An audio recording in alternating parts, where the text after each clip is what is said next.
The scent of lilies was a poison I couldn't escape, thick and cloying in the cathedral air like the perfume at a wake. My fingers trembled around the bouquet of white peonies borrowed, like everything else I wore today, as the organ music swelled for a groom who would never appear. Each note was an accusation. Each second of silence from the guests behind me was a knife between my ribs. I checked my phone, hidden among the flowers. The notification glowed like a brand. AC account frozen. Federal hold. My breath caught. This wasn't just abandonment. This was something far worse. Grace, my gallery assistant Mira, materialized at my elbow, her face pale beneath her makeup. He's not coming. I just spoke with his best man. Zach left a note. The note. I didn't need to read it to know what it said. I'd known the moment I'd walked into the cathedral and felt the wrongness in the air. The way the light through the stained glass seemed too sharp, too accusing. The way the guests, mostly Zach's colleagues from the auction houses, collectors I'd authenticated pieces for, gallery owners who'd sneered at my scholarship kid background watched me with a mixture of pity and something else. Something that looked like fear.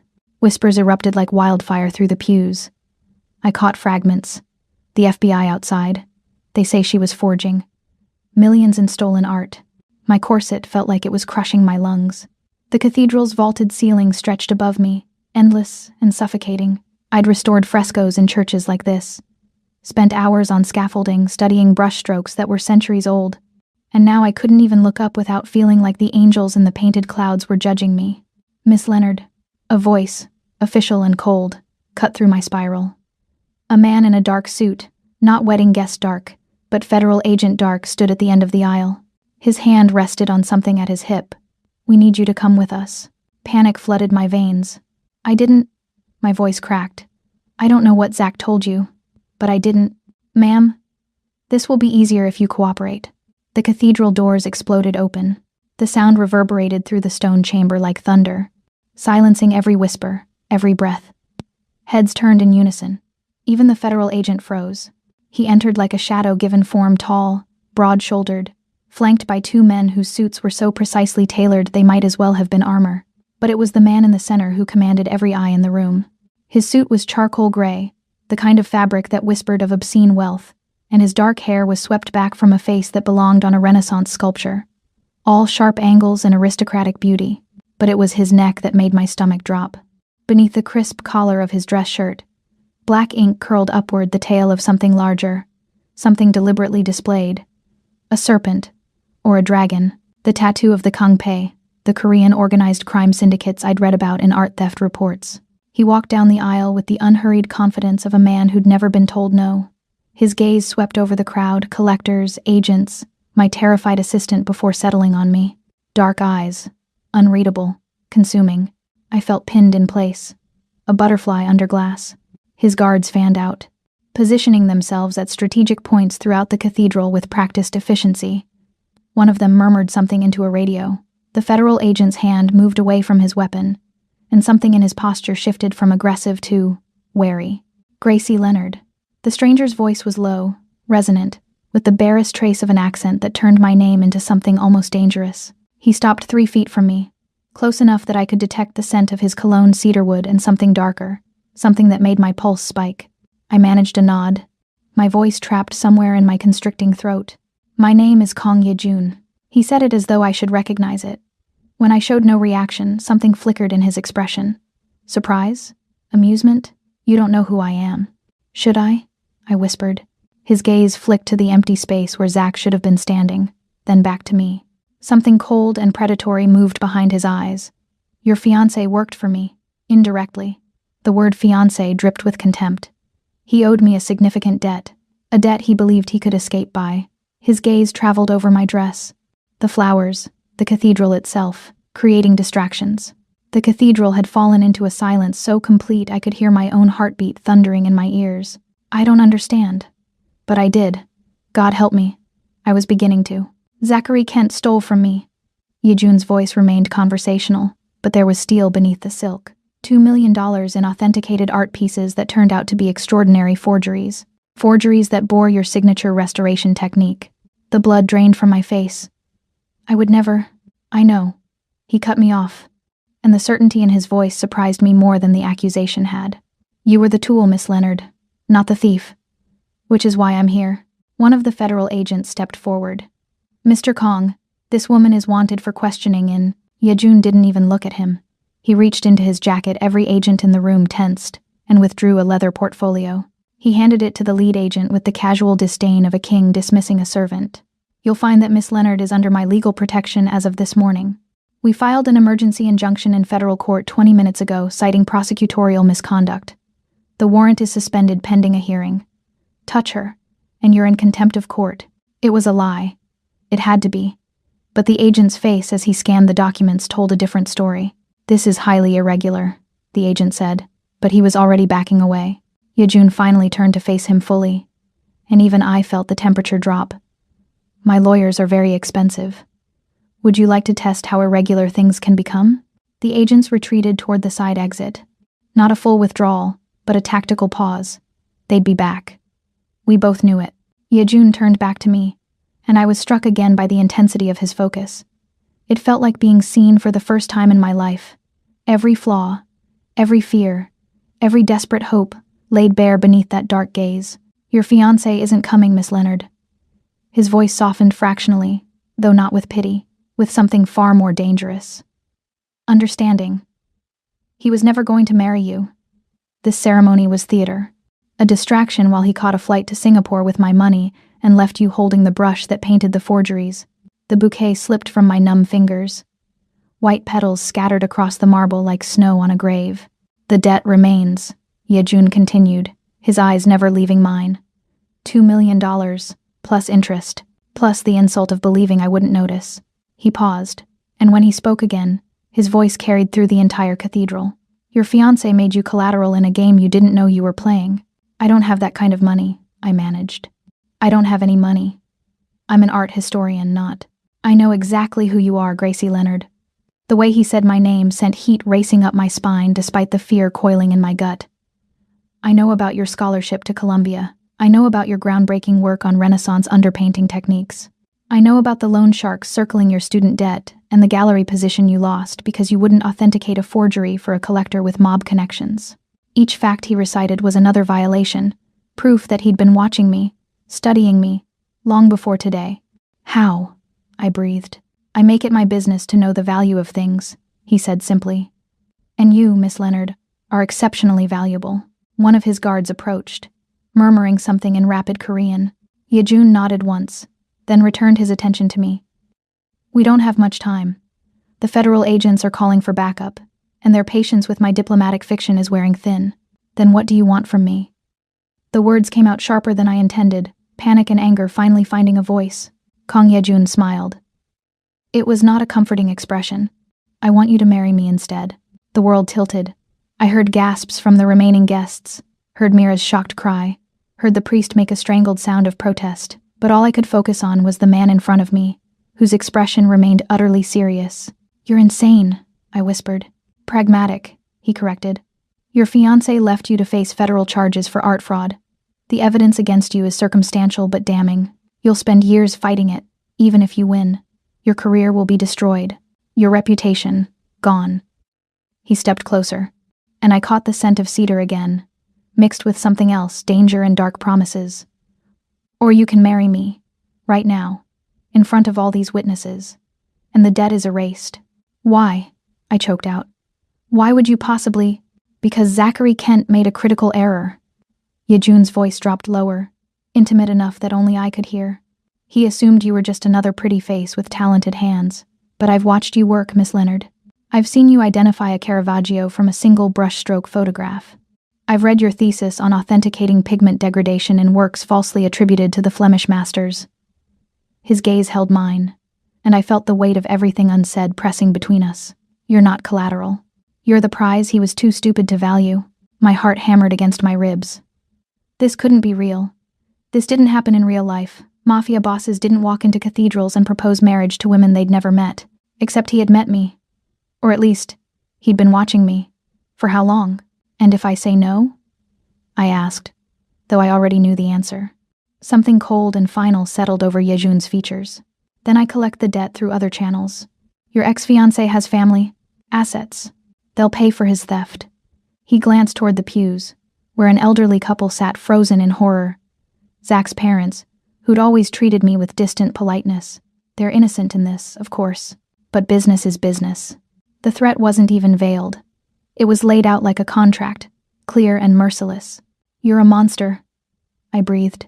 "Yes," he agreed without hesitation. "But I'm a monster offering you a choice, which is more than your fiancé did. Welcome back, my survivors and shadow keepers. Before we step behind the velvet curtain, choose your place. Hit subscribe, press like to seal it, and tell me where you're watching from. I want to see how far the dragon's shadow reaches tonight. From marble galleries to guarded estates. Every click protects the truth. Every comment binds you to the story. Find your sanctuary. Still your breathing, and stay sharp. This story claims a price from everyone who enters. Let's begin. This choice, I would make with my eyes wide open.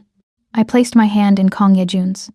His palm was warm, calloused in unexpected places. Not the soft hands of the art collectors I knew, but the hands of someone who'd worked with them, who'd built something from nothing and defended it with violence. His fingers closed around mine with a certainty that made my breath hitch. Not from fear, but from something far more dangerous.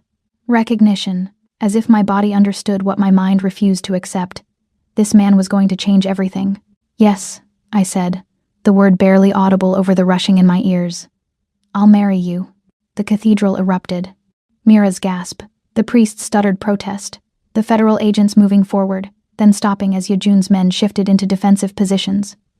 But Yejun never looked away from me. His dark eyes held mine with an intensity that felt like a brand, marking me as his in ways that had nothing to do with the ceremony about to unfold. "Efficient," Yejun called out, his voice carrying through the chaos with effortless command. An elderly Korean man emerged from the shadows near the sacristy, dressed in traditional robes, carrying what looked like official documents. "We'll need witnesses." Two of Yejun's guards stepped forward without hesitation. The priest of Street Patrick's stood frozen, clearly torn between his duty and his terror. Yejun didn't force him. He simply waited, and the weight of that waiting was more compelling than any threat. The ceremony lasted less than 5 minutes. The officiant spoke in Korean, then English, his voice steady and formal. I repeated words I barely heard. My entire awareness focused on the man beside me whose thumb traced small, hypnotic circles against my pulse point. Was he feeling how fast my heart raced? Did he know that beneath the fear and anger, something else was stirring, something that had no business existing in this moment of forced vows and federal surveillance? When the officiant pronounced us married, Yejun lifted my hand to his lips. The kiss he pressed to my knuckles was brief, almost chaste, but his eyes promised things that made heat pool low in my belly despite everything. "Mrs. Kong," he murmured, and the name sounded like acclaiming. The federal agents approached as we signed the documents. The lead agent's face was tight with barely controlled fury. "This doesn't change anything. We still have questions. Then you may direct them to my attorneys." Yejun produced a business card, with the casual elegance of a man who'd done this 1,000 times. "My wife will not be speaking to you without counsel present." My wife. The words should have felt like chains. Instead, they felt like a shield. The drive to Yejun's estate was silent. I sat in the back of a black Mercedes that smelled of leather and danger, watching Manhattan give way to the manicured landscapes of Westchester. Yejun sat beside me, close enough that I could feel the heat radiating from his body, far enough that we weren't touching, but I was hyper-aware of every shift of his weight, every breath he took, every moment his gaze slid toward me in the darkened interior. "You're afraid," he said finally, and it wasn't a question. "Wouldn't you be?" I kept my eyes on the passing scenery, unable to meet that penetrating stare in such close quarters. Of me? Yes. Of the situation? No. I would be planning. A pause, weighted and deliberate. "Which are you doing, Gracie?" The use of my first name sent a shiver down my spine. Intimate, possessive, both. Good. I felt rather than saw his smile. "Fear without planning is paralysis. You're smarter than that." We passed through iron gates that rose like the entrance to another world. The estate sprawled before us, a mansion that belonged in a Gothic novel, all stone and shadows and tall windows that glinted in the fading light, gardens stretched in geometric perfection. A fountain caught the last rays of sun, water turning to liquid gold. It was beautiful in the way a trap could be beautiful. Meticulously designed, inescapable. The car stopped beneath a portico. Yejun's door opened immediately, his guards moving with synchronized precision. He stepped out, then turned back, extending his hand to me. I hesitated. Once I stepped out of this car, once I crossed the threshold of his home, there would be no going back. His hand remained steady, waiting. Always waiting, never forcing, which somehow made it impossible to refuse. I took his hand and let him guide me into my new prison. The interior of the mansion stole what little breath I had left. Marble floors stretched endlessly, veined with gold that caught the light from crystal chandeliers. Art covered every wall, not the ostentatious displays of new money, but the careful curation of someone who understood beauty, who knew the difference between price and value. I recognized a Monet study, what might have been an early Rothko, a Korean ink painting that predated the Joseon dynasty. You collect, I breathed, momentarily forgetting everything else. I acquire what I value. Yejun's voice came from directly behind me, close enough that I felt his breath stir the loose curls at my nape. And I protect what's mine. The double meaning wasn't lost on me. I turned, and found myself trapped between his body and a console table bearing a Ming vase. He didn't touch me, but his presence was a physical thing, overwhelming and inescapable. Up close, in better light, I could see the details I'd missed in the cathedral. The tattoo that wound up his neck continued beneath his collar, disappearing into the expensive fabric. His jaw was sharp enough to cut, his lips surprisingly full, his eyes so dark they reflected my terrified face back at me like black mirrors. The master suite is on the 3rd floor, he said softly, and for a moment I thought he meant for us to share it. Panic must have shown on my face because his expression shifted, not quite amusement, but something close. The East Wing has been prepared for you. Your own suite, your own space. The relief was so intense my knees weakened. He caught my elbow, steadying me, and the touch burned through the fabric of my dress. I may be a monster, Gracie, but I'm not that kind of monster. His thumb brushed the inside of my elbow, finding the pulse point there, and I knew he felt the way it jumped at his touch. You'll come to me when you're ready, not before. And if I'm never ready? The words came out sharper than I intended, a defense against the heat his nearness generated. Yejun leaned closer, his lips nearly brushing my ear. Then I'll wait. I've been waiting for years. I can wait longer. He pulled back, releasing me, and the sudden absence of his touch felt like loss. But Gracie, you will be ready. Sooner than you think. A woman appeared middle-aged, Korean, dressed in elegant black. Yejun spoke to her in rapid Korean, and she bowed before turning to me with a warm smile that seemed genuine despite the circumstances. Mrs. Kong, I'm Hana. I manage the household. Please let me show you to your rooms. I followed her up a sweeping staircase, acutely aware of Yejun's gaze tracking my ascent. When I finally dared to glance back, he stood at the base of the stairs, hands in his pockets, watching me with an expression I couldn't decipher. Hunger, perhaps.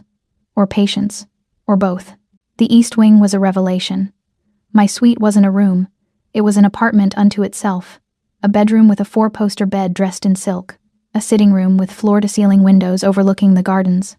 A bathroom with a soaking tub carved from a single piece of marble. And my breath caught a study filled with art books, conservation equipment, and a drafting table positioned to catch the northern light. Mr. Kong had this prepared for you, Hana said gently, watching my reaction. He hoped you would be comfortable. Comfortable. I was standing in a gilded cage that had been designed specifically for me, with bars made of beauty and consideration. It should have felt more suffocating than the cathedral. Instead, it felt like being seen in a way Zach never had, not in 3 years together. After Hana left, I sank onto the bed and let myself shake. The adrenaline was finally crashing, leaving me hollow and raw. I'd married a stranger, a criminal, a man who'd been watching me for reasons I didn't understand. I should have been planning my escape, figuring out how to get word to the authorities, something. Instead, I found myself thinking about the way his thumb had traced my pulse, the promise in his voice when he said I'd come to him when I was ready, the hunger in his eyes that made me feel like prey and prize all at once. A soft knock interrupted my spiral. I opened the door to find Yejun standing in the hallway, still in his wedding suit, holding 2 crystal tumblers of amber liquid. You look like you need this, he said, offering me one. I took it because my hands needed something to hold that wasn't the doorframe I was currently gripping like a lifeline. The scotch burned going down, sharp and smoky and grounding.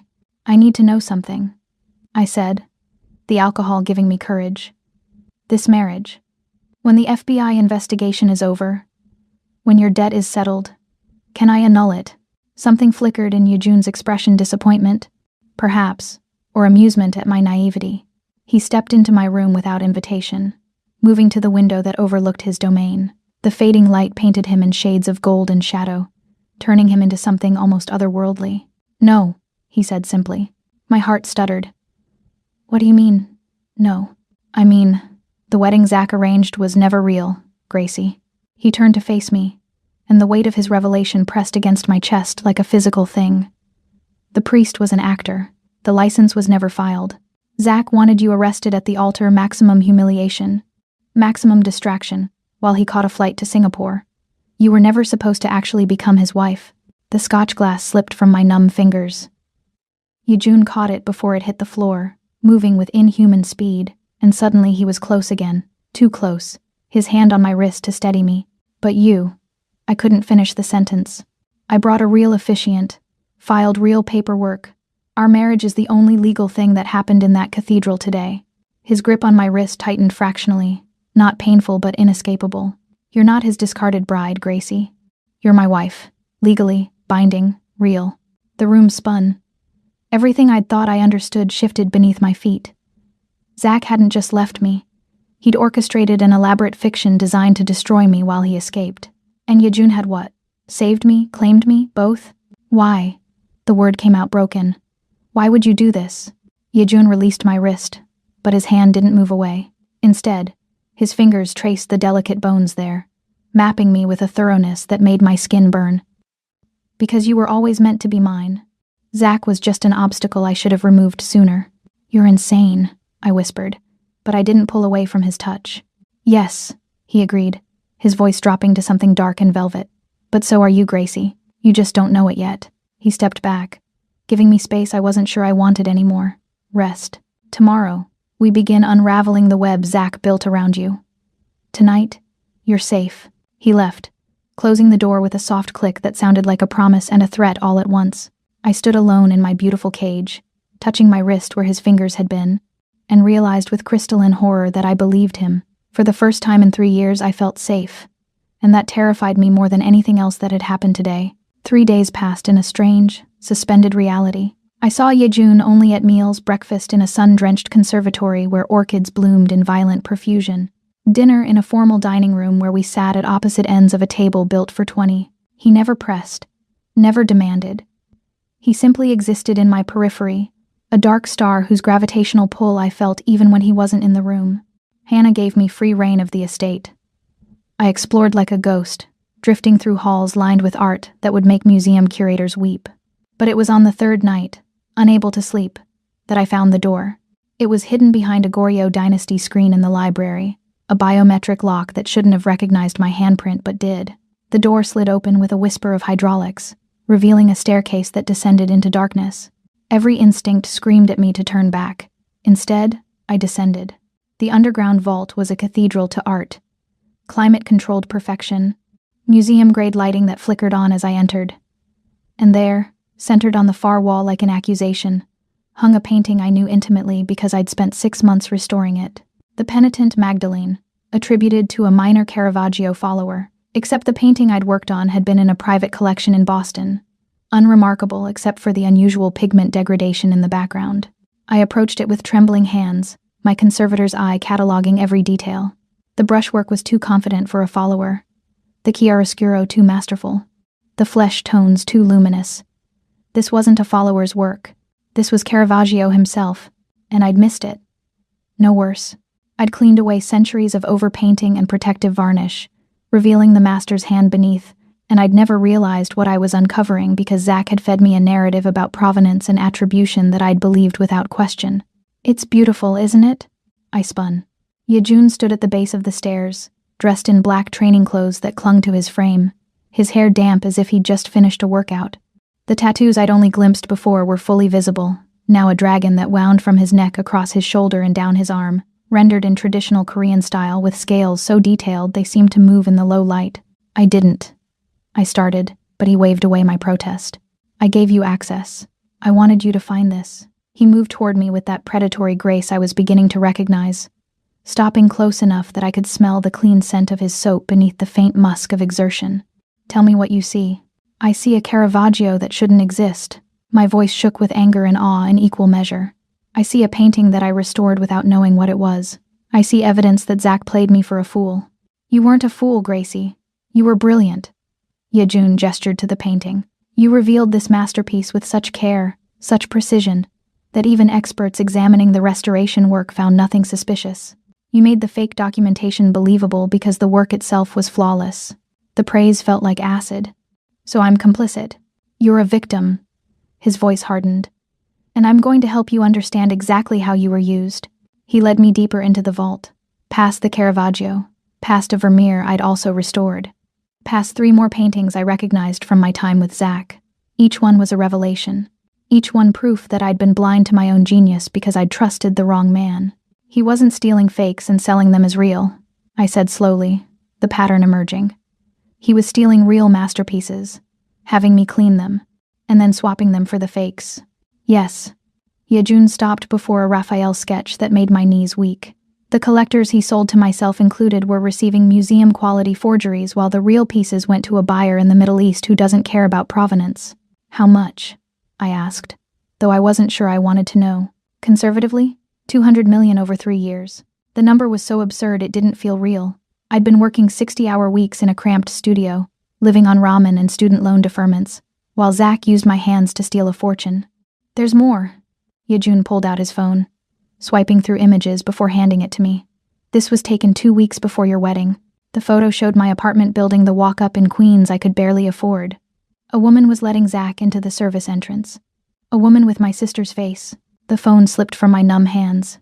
Yejun caught me, his arms coming around me as my legs gave out. I found myself pressed against his chest, feeling the rapid beat of his heart through the thin fabric of his shirt. And I couldn't breathe, couldn't think, couldn't breathe. Yejun commanded, his hand cupping the back of my head, fingers tangling in my curls.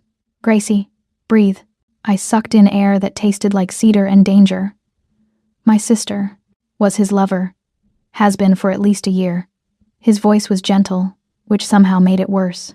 She helped him plant evidence in your apartment, forged emails in your name, created a paper trail that made you look like the mastermind.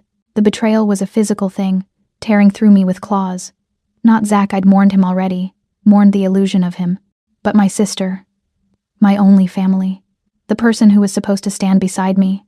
I broke. The tears came violent and ugly, the kind of crying that had no dignity, only raw pain. And Yejun held me through it, one hand cradling my head, the other pressed flat against my back, anchoring me to his solid warmth while I shattered. He didn't offer platitudes, didn't tell me it would be okay. He simply held me in an underground vault, surrounded by stolen masterpieces, while I wept for the family I'd lost, and the innocence I'd never get back. When the tears finally subsided, leaving me hollow and exhausted, I became aware of our position.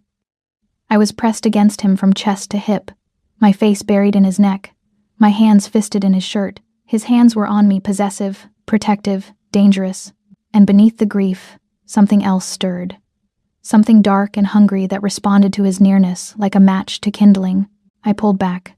His arms loosened but didn't release me entirely, his hands sliding to my waist as if reluctant to let go completely. Why did you give me access to this? My voice was wrecked, raw from crying. Why let me see it? Because I need you to understand what you're capable of. His thumbs traced small circles against my hip bones, a touch that felt casual but burned through the thin fabric of my dress. Zach weaponized your genius. I want to empower it. To what end? Revenge. The word was simple, absolute. You're going to help me find every piece he stole. You're going to help me expose him for what he is. And when we're done, he'll have nothing left but the memory of what he threw away. It should have sounded melodramatic. Instead, it sounded like justice. And then? I asked. Because I needed to know. When the debt is settled and Zach is destroyed, what happens to me? Yejun's hands tightened on my waist, pulling me fractionally closer. Then you decide who you want to be, Gracie. The victim Zach tried to create? Or the woman I see when I look at you? And who is that? His smile was dark, full of promises that terrified and thrilled me in equal measure. A queen who doesn't know her own power yet. He released me then, stepping back, and the sudden absence of his touch felt like cold water. He moved to a console near the vault entrance, returning with a leather portfolio. The FBI file on you, he said, handing it to me. Everything they think they know. Every piece of evidence Zach and your sister planted. Study it. Find the flaws. Tomorrow we start building your defense. I took the portfolio, its weight somehow worse than the paintings surrounding us. One more thing. Yejun's voice stopped me as I turned toward the stairs. Your sister sent Zach a text the morning of your wedding. I waited, knowing I didn't want to hear this but unable to walk away. She told him she was pregnant. His dark eyes held mine, unflinching. She asked him when he was going to tell you that he'd chosen her. The final knife slipped between my ribs with surgical precision. Zach hadn't just used me. He'd replaced me, and my sister had participated in my humiliation with such calculated cruelty that it took my breath away. I left Yejun in the vault and climbed the stairs. But when I reached my suite, I didn't go inside. Instead, I found myself walking through darkened halls to the wing Hana had told me was Yejun's private domain. I shouldn't have. It was madness, dangerous, crossing a line that couldn't be uncrossed. But grief and rage and something darker drove me forward until I stood outside his door. I knocked, before I could think better of it. The door opened almost immediately. Yejun stood in the threshold, still in his training clothes, unsurprised to find me there as if he'd been waiting. Don't let me be alone tonight, I whispered, hating myself for the need, for the weakness, for the way my body leaned toward his like a flower to the sun. He stepped aside without a word, letting me enter his sanctuary. His suite was spare, all dark wood and clean lines, martial in its simplicity. But there were touches of softness. Books in Korean and English, art not valuable pieces, but things he must have chosen because they moved him. A photograph of a young woman who bore a striking resemblance to him. My sister, he said, following my gaze. She died when I was 17. The revelation hung between us, an offering of vulnerability in exchange for my own. He poured us both drinks whiskey this time, not scotch. We sat on opposite ends of a low couch, the space between us charged with everything unspoken. Outside, dawn was beginning to break, painting the sky in shades of blood and gold. Tell me about her, I said, because I needed to think about something other than my own shattered family. So he did. He told me about Jisoo, brilliant and fierce, who dreamed of being a painter. He told me about the car accident that wasn't an accident, about the debt his family had owed, about the choice he'd made to take his father's place in an organization that dealt in violence and power. She would have been a better artist than collector, he said quietly. But she gave me the appreciation for it, taught me to see beauty in broken things. Is that what I am? I asked, the whiskey loosening my tongue. A broken thing you're collecting? Yejun turned to face me fully, and the intensity in his gaze stole my breath. You're not broken, Gracie. You're a masterpiece someone tried to paint over. I'm just helping you remember what's underneath. He reached out slowly, giving me time to pull away, and tucked a curl behind my ear. His fingers lingered at my jaw, thumb brushing the corner of my mouth, and I felt the touch everywhere. Sleep, he murmured, withdrawing his hand even as my body swayed toward him. You're safe here. I curled into the corner of his couch, exhausted beyond measure, and let myself drift. The last thing I felt was Yejun draping a blanket over me, his hand resting briefly on my head in something that felt almost like a benediction. When I woke, sunlight streamed through his windows, and Yejun was gone. But there was a note on the coffee table in elegant script. The truth is a weapon. Learn to wield it. 2 weeks bled into 3, and the estate became less a prison and more a fortress where I was learning to be someone new, someone harder, someone who understood that survival sometimes looked like sitting across from a Mafia boss at dinner and debating the attribution of a contested Tishan with the passion of a scholar and the precision of a warrior. Yejun was teaching me, though not in ways I'd expected. He showed me his operation, not the violence, but the infrastructure, the legitimate art acquisition firm that masked his more illicit dealings, the network of forgers, authenticators, and collectors who existed in the gray spaces between legal and criminal. He was preparing me to understand the world I'd been moving through blindly, giving me the knowledge Zach had deliberately withheld. And with every lesson, every conversation, every moment we spent in the same room, the tension between us grew. It was there in the way his hand would brush mine when passing documents, in the way his gaze would linger on the curve of my neck when he thought I wasn't looking, in the charged silence that fell when we were alone in his study late at night, ostensibly working but hyper-aware of every breath, every movement, every particle of space between us. I told myself it was just proximity, just the intensity of the situation. just my body's confused response to danger and protection existing in the same man. I was lying. The truth revealed itself on a Thursday night when I couldn't sleep. I'd been dreaming of Zach, of my sister, of standing in that cathedral while everyone watched me crumble. I woke gasping, tangled in silk sheets, and knew I couldn't be alone. I found myself in Yejun's study, where a light still burned despite the late hour. He sat behind his desk, reading glasses perched on his nose, surrounded by financial documents. The domesticity of the image struck me, this dangerous man doing mundane paperwork, looking almost vulnerable in the lamplight. He glanced up when I entered, and something shifted in his expression. Concern? Yes, but also hunger barely leashed. Can't sleep? His voice was rough, suggesting he'd been reading for hours. Bad dreams.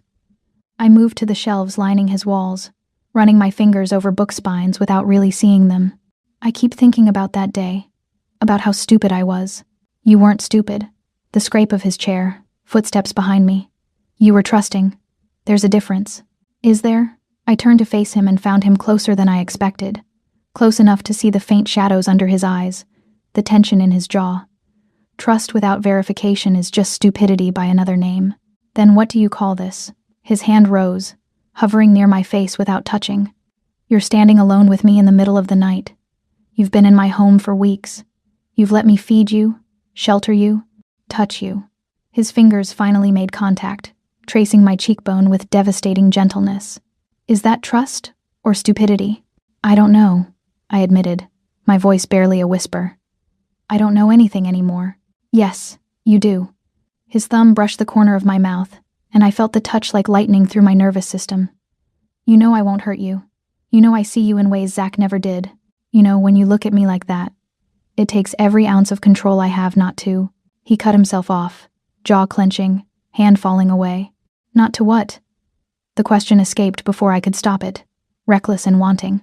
Not to show you exactly how thoroughly you've undone me. His eyes blazed. Not to make you forget every touch that came before mine. Not to prove that you were always meant to be exactly where you are in my home, under my protection, close enough to ruin us both. The confession hung between us, raw and dangerous. I should have backed away, should have retreated to my safe, separate wing, should have maintained the boundaries that kept this situation from becoming catastrophically complicated.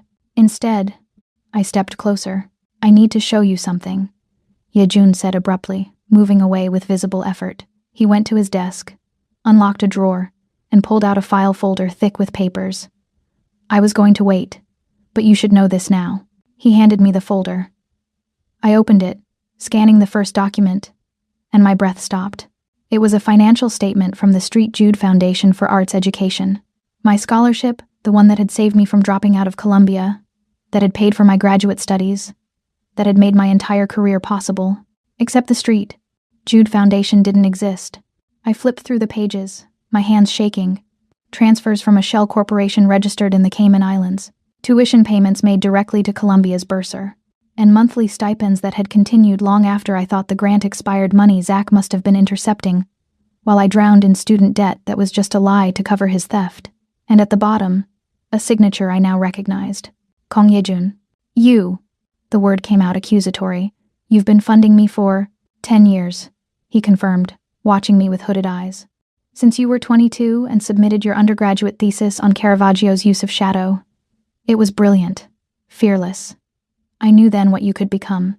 You've been stalking me for 10 years? Anger and something else, something that felt dangerously like gratitude warred in my chest. I've been investing in you. He moved closer, and this time I didn't back away. I've been waiting for you to reach your full potential.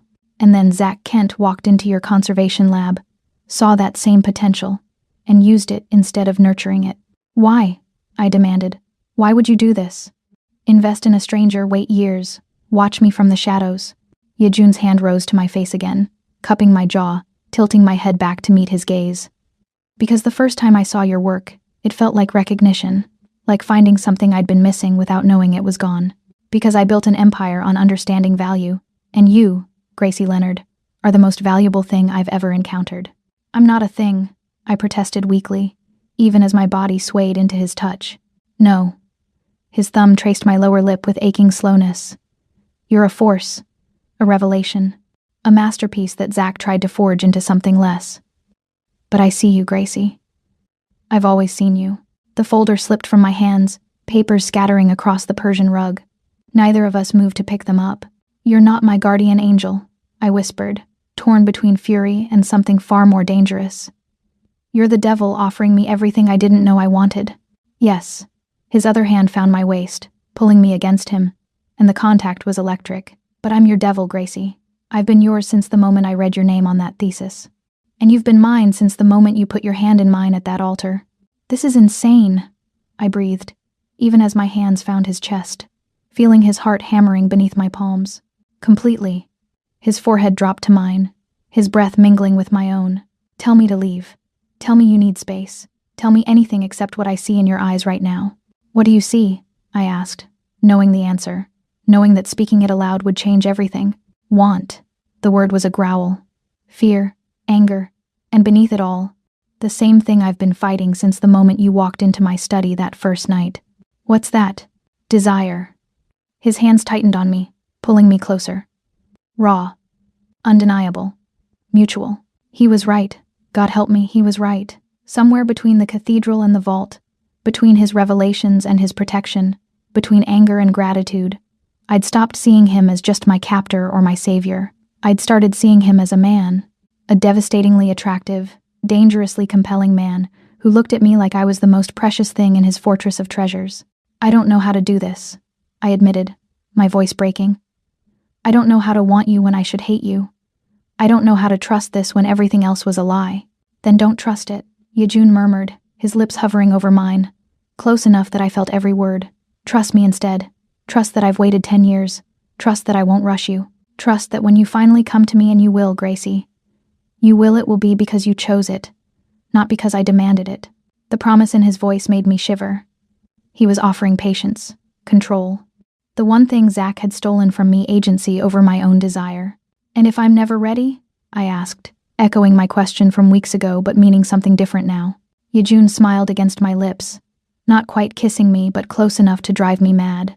Then I'll spend the rest of my life in this exquisite torture, wanting you and waiting, because having you near but untouched is still better than the decade I spent watching you from the shadows. He pulled back then, releasing me even though I could see the cost of it in the tension of his shoulders, the clench of his jaw, the way his hands curled into fists at his sides. Go to bed, Gracie. His voice was strained. Before I forget, I'm trying to be honorable. I fled, not because I was afraid of him, but because I was terrified of myself, of the part of me that wanted to close the distance between us, and see what would happen if I stopped running from this impossible attraction. But as I lay alone in my bed, staring at the ceiling, I knew the truth. Yejun wasn't my captor. He wasn't even really my savior. He was something far more dangerous. He was the one person who'd ever seen me completely and wanted me anyway, who'd invested in me before I could prove my worth, who'd waited years for me to become who I was meant to be, and that was the most seductive thing of all. Morning brought clarity of a different kind. I woke to find a note slipped under my door, Yejun's elegant script directing me to the conservatory. The mansion's glass and steel addition had been transformed overnight into something that stole my breath. A restoration lab, professional grade. Conservation tables positioned for optimal natural light. Microscopes and spectroscopy equipment that belonged in museum settings. Pigment libraries organized with obsessive precision. Climate controls calibrated to archival standards. Everything I'd ever needed in my cramped studio in Manhattan, multiplied tenfold. Use your rage. Yejun's voice came from behind me. I turned to find him leaning against the doorframe, dressed in a charcoal suit that emphasized the predatory elegance of his build. Paint with it. Restore with it. Let it make you sharper. Why? I moved to the conservation table, running my hands over its smooth surface. What do you want me to do? Find what we missed. He gestured to a painting covered with protective cloth in the corner. The last piece you restored for Zach. The one you finished 2 days before the wedding. My hands trembled as I pulled back the cloth. The painting was small, barely 2 feet square, a still life attributed to a minor Dutch master. Flowers in a glass vase. Technically proficient but unremarkable. I'd spent 6 weeks on it, carefully removing the yellowed varnish and overpaint, stabilizing the canvas, retouching minor losses. Standard work, nothing extraordinary. What am I looking for? I asked, though my trained eye was already cataloging every brushstroke, every crack in the aged paint. Zach was obsessed with this piece. Yejun moved to stand beside me, close enough that his arm brushed mine. He called you 17 times during the restoration. He visited your studio 9 times more than any other piece. And 2 days after you finished it, he put it in a secure storage unit instead of delivering it to the buyer. Obsession. Zach had never been obsessive about the art itself, only about the money it represented. So why this piece? I positioned the painting under the microscope, examining the surface at high magnification. The varnish removal had been perfect. I could see that even now. The original pigments were vibrant, the brushwork confident. But there, in the lower right corner, something caught my attention. A pattern in the brushstrokes that seemed almost deliberate. "Bring me the UV lamp," I murmured, too focused to register Yejun's immediate compliance. Under ultraviolet light, certain pigments fluoresced in distinctive ways. It was a standard authentication technique, but also, the pattern blazed under UV. Not random brushstrokes, not the natural movement of an artist's hand. A code, written in cadmium yellow pigment that glowed brilliant green under black light. Oh my God. My hands flew over the keyboard of the spectroscopy computer, pulling up references. This isn't a restoration technique. This is mine. Explain. Yejun's voice was sharp, focused. In graduate school, I developed a method for invisible watermarking. The memory came rushing back my thesis. The breakthrough that had almost gotten me expelled for being too unconventional, using specific pigments that fluoresce under UV in patterns that can be read as binary code. It was theoretical, a way to prove authentication without damaging the work. I never actually implemented it because the art world thought it was too invasive, but you used it. It wasn't a question. No, I stopped, memory flooding back. Zach asked me about it. During our second month together, he said it was brilliant, that I should write it up for publication. I told him the formula, showed him my notes. Betrayal cut fresh and deep. He gave me underpainting texture maps to follow for structural integrity. I thought I was applying a stabilizing grid. I was painting data. "Show me the pattern," Yejun demanded, pulling out his phone. I photographed the UV illuminated section, my hands shaking with rage and realization. Yejun forwarded it to someone, his expression grim. 3 minutes later, his phone rang. The conversation was in Korean, rapid and intense. When he hung up, his eyes blazed with something between fury and triumph. "It's a cryptocurrency wallet passkey," he said. 64-character hexadecimal string, encrypted in your brushstroke pattern. My tech team estimates Zach has been using this method to store access codes for offshore accounts. The implications crashed over me. Every painting I'd restored for the past 3 years potentially contained keys to Zach's stolen fortune. He'd turned my technique, my intellectual property, my innovation into his personal encryption system. "How much?" I asked, though I was afraid of the answer. "The wallet this particular key unlocks?" Yejun's voice was deadly quiet. $23 million. The number didn't feel real. None of this felt real. I'd been living in poverty, eating ramen, worrying about student loans, while my ex-fiancé used my genius to hide a fortune that could have bought a small country. There's something else. Yejun's lieutenant, a lean, dangerous man named Min, entered the conservatory with a tablet. "We found it in Zach's corporate documents. You need to see this." The document was an insurance policy. Key person life insurance, the kind companies took out on essential employees. It wasn't about the money, Gracie. The payout was just to make it look like a robbery gone wrong. He wanted you erased, so you couldn't testify. The insured person was me. I read the clauses, my vision narrowing. The policy paid out only in specific circumstances: suicide, accidental death in custody, death resulting from violent assault. All situations that could plausibly occur to someone facing federal charges for art fraud. He was going to kill me. The words came out flat, emotionless, because the alternative was screaming. He wasn't just going to let me take the fall. He was going to make sure I didn't survive to defend myself. Yejun's hand found the small of my back, a grounding touch that kept me from shattering. "This policy was filed 3 weeks before your wedding. He'd already hired someone." "Who?" I turned to face him, fury finally breaking through the shock. "A contractor who specializes in making prison deaths look like suicides." Min's voice was clinical. "We intercepted the payment. The hit was scheduled for your 3rd day in federal custody. 3 days. 72 hours was all I'd had before Zach's plan turned lethal. And Yejun had saved me without my even knowing I needed saving." "How did you know?" I demanded, something between gratitude and anger making my voice shake. How did you find this? Because I've been watching you for a decade, Gracie. Yejun turned me to face him fully, his hands framing my face with devastating gentleness. Because I know every financial move Zach made, every shell company he created, every document he filed.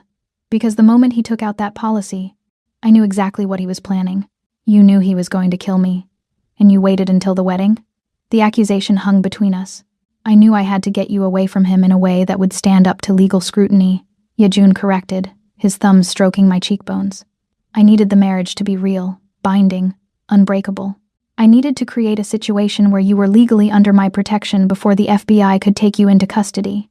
And yes, I cut it close. Too close. But you're here. You're safe. And Zach's hired killer is in a shipping container bound for Jakarta. I should have been horrified by the casual violence implied in that last statement. Instead, I felt a savage satisfaction that terrified me with its intensity. So what now? I asked, forcing myself to focus on the practical, instead of the way his hands on my face made my skin burn. We have proof of the encryption method, proof of the insurance policy. What do we do with it? We lure him out. Yejun's smile was predatory. We activate the key. How? There's a private auction in Seoul next week. Major collectors. Underground market. No questions asked. The painting that contains his largest wallet key is being sold legitimately, through my acquisition firm. His eyes gleamed. You'll authenticate it. Live. On stage. In front of witnesses, including several people who work for Zach's Middle Eastern buyer. He'll be there. I realized. He won't be able to resist. The moment you authenticate that painting and describe your breakthrough watermarking technique, he'll know we've cracked his code. He'll have to move his money immediately. Yejun's hand slid from my face to my shoulders. And my team will be waiting to trace every transaction. It was elegant. Brutal. Exactly the kind of plan that appealed to the part of me that wanted to watch Zach burn. When do we leave? I asked. 3 days. His hands tightened on my shoulders. Gracie, this will be dangerous. Zach is desperate. Desperate men do reckless things. Good. I met his dark gaze with newfound steel. Let him be reckless. Let him make mistakes. Because I'm done being his victim. Yejun studied me for a long moment, and I saw approval in his expression, along with something darker, something possessive and hungry that made my breath catch. There's one more thing, he said quietly. When we go to Seoul, we'll be presenting as a married couple. Unified front. He needs to believe we're unshakable. I can do that, I said, more confidently than I felt. Can you? His hand rose to cut my jaw, tilting my face up. Can you stand beside me in front of hundreds of people and make them believe you chose this? Chose me? The question held layers of meaning. Was he asking about the mission? Or something more personal? I did choose this, I said slowly, surprising myself with the truth of it. Maybe not at first. Maybe not in that cathedral when I had 3 seconds to decide, but every day since, every moment I could have run or called for help or betrayed you, I chose to stay. I chose to trust you. I stopped, the words too dangerous to speak.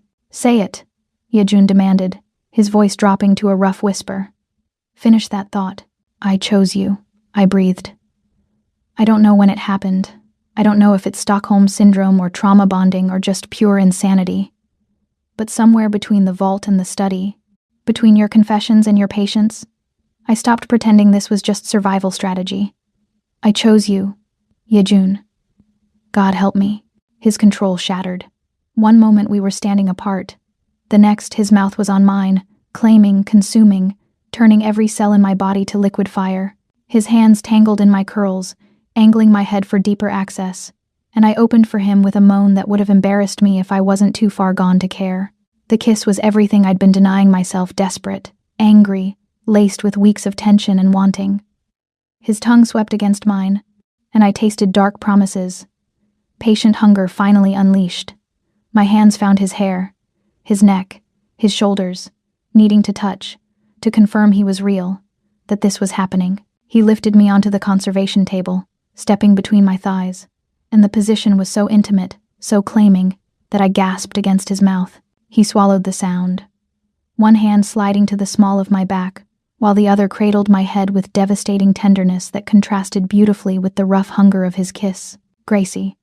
My name was a prayer and a curse, He pulled back just enough to meet my eyes, his pupils blown wide, his breathing ragged. "If we don't stop now, don't stop," I said recklessly, pulling him back to me. "Don't you dare stop." His laugh was dark and full of promise. "Not here, not like this. When I have you, and I will have you. Make no mistake, it won't be on a conservation table in broad daylight where anyone could walk in." The words sent heat pooling low in my belly. "Then where?" "My bed." His mouth found the pulse point at my throat, and I felt his smile against my skin. "Where I can take my time. Where I can worship you the way I've imagined for 10 years. Where the only sound is your pleasure, and the only name on your lips is mine."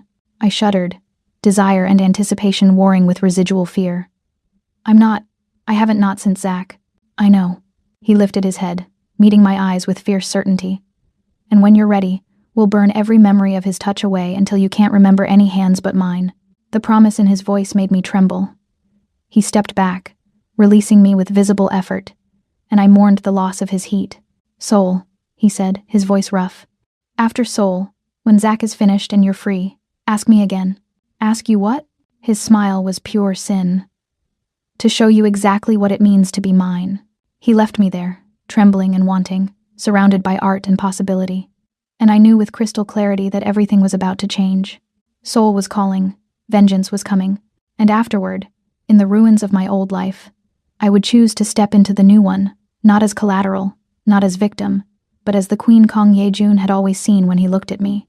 The private jet cut through darkness like a blade through silk, Soul glittering beneath us like scattered diamonds on black velvet. I pressed my forehead against the cool window, watching the city materialize, a sprawling creature of light and shadow that felt both foreign and strangely familiar. "You're thinking too much." Ye-jun's voice came from across the cabin, low and intimate despite the space between us. He sat in shadow, only the amber glow of his scotch catching light. "I can hear it from here.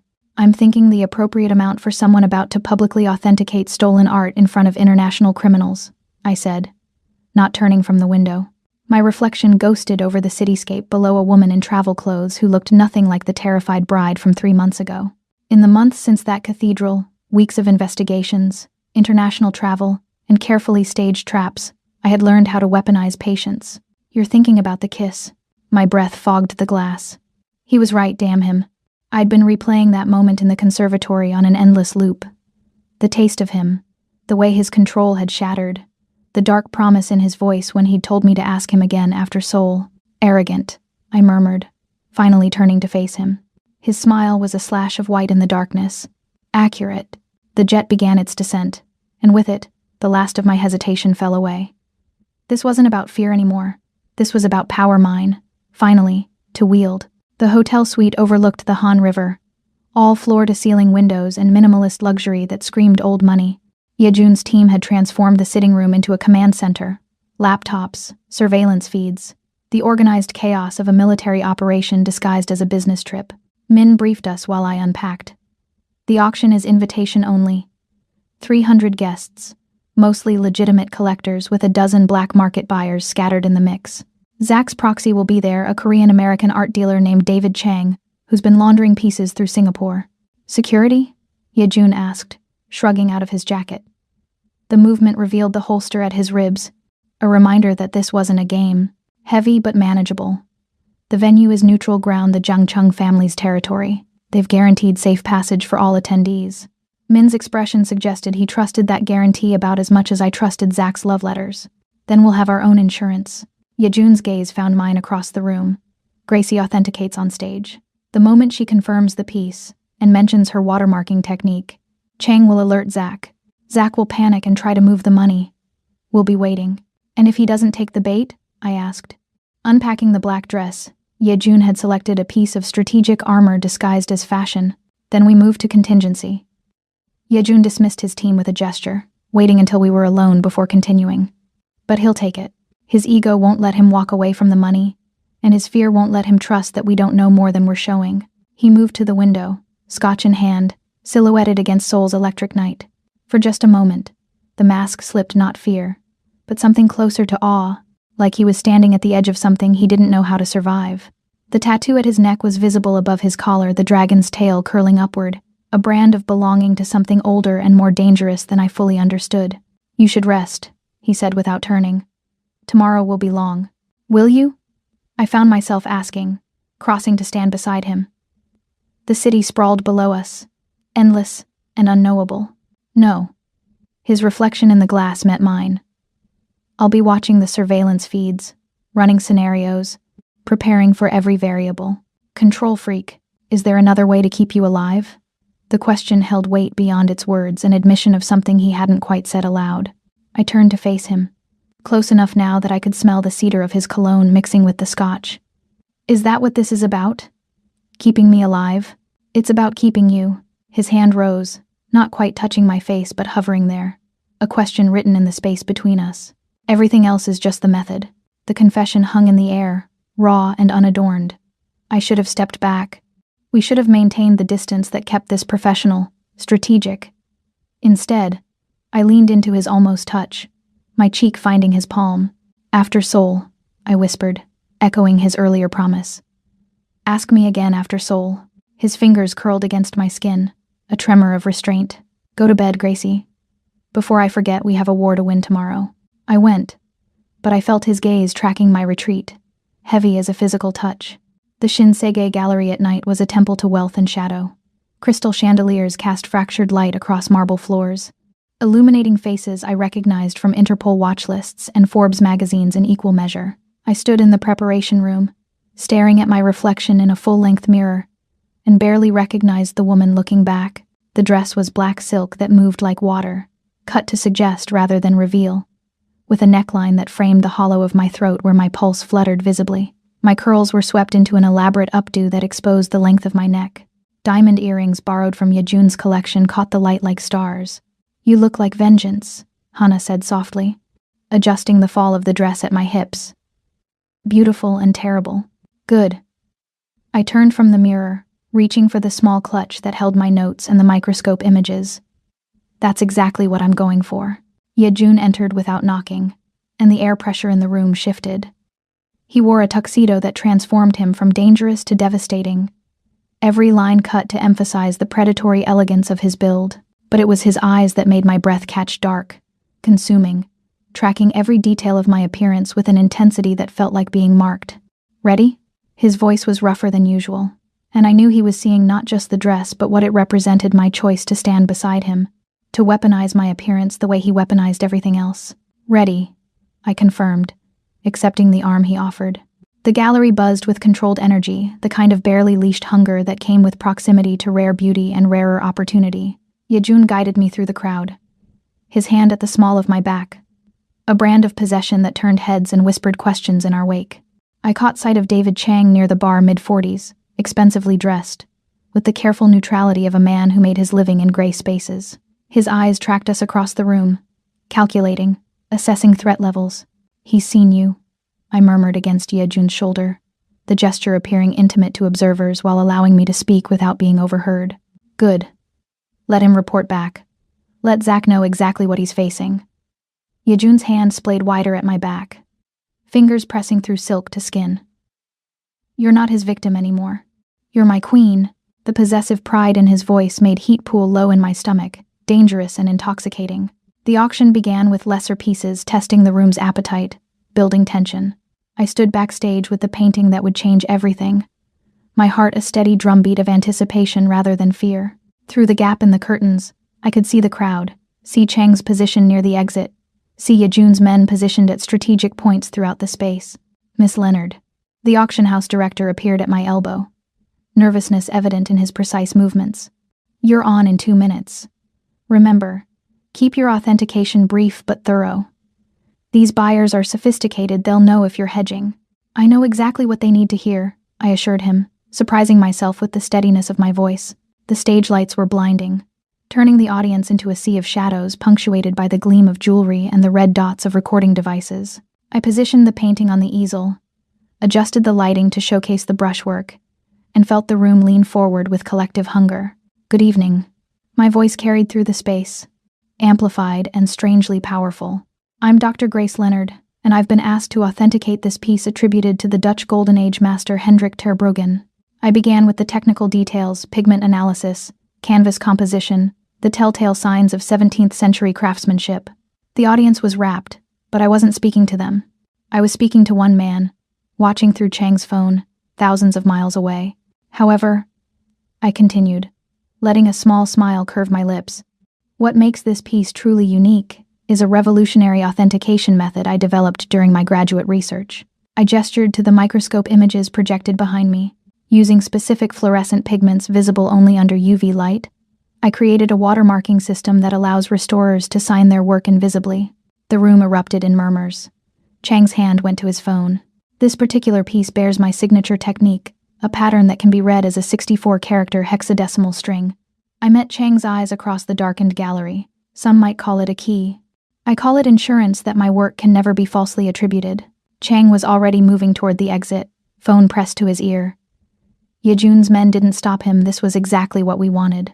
I finished the authentication, confirmed the piece's provenance, and descended from the stage to thunderous applause.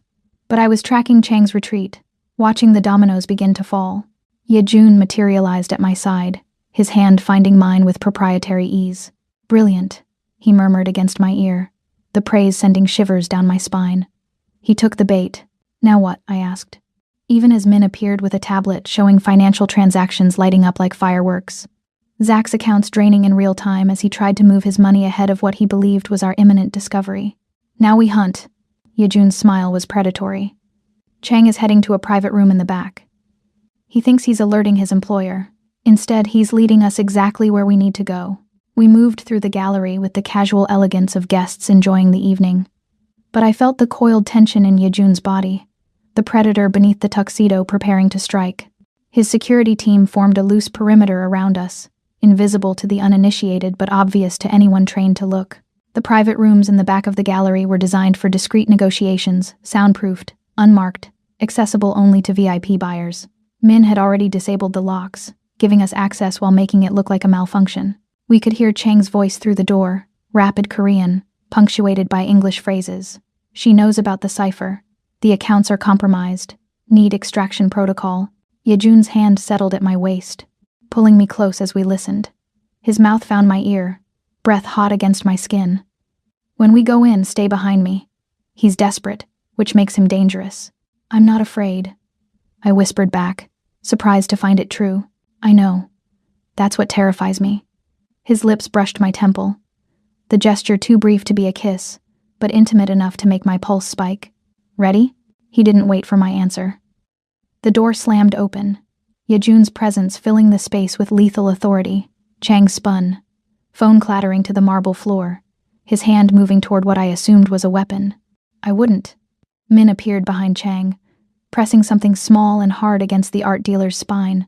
"Mr. Kong would like a word." Chang's face went through a remarkable series of expressions. Confusion, recognition, fear, calculation. "You can't do this here.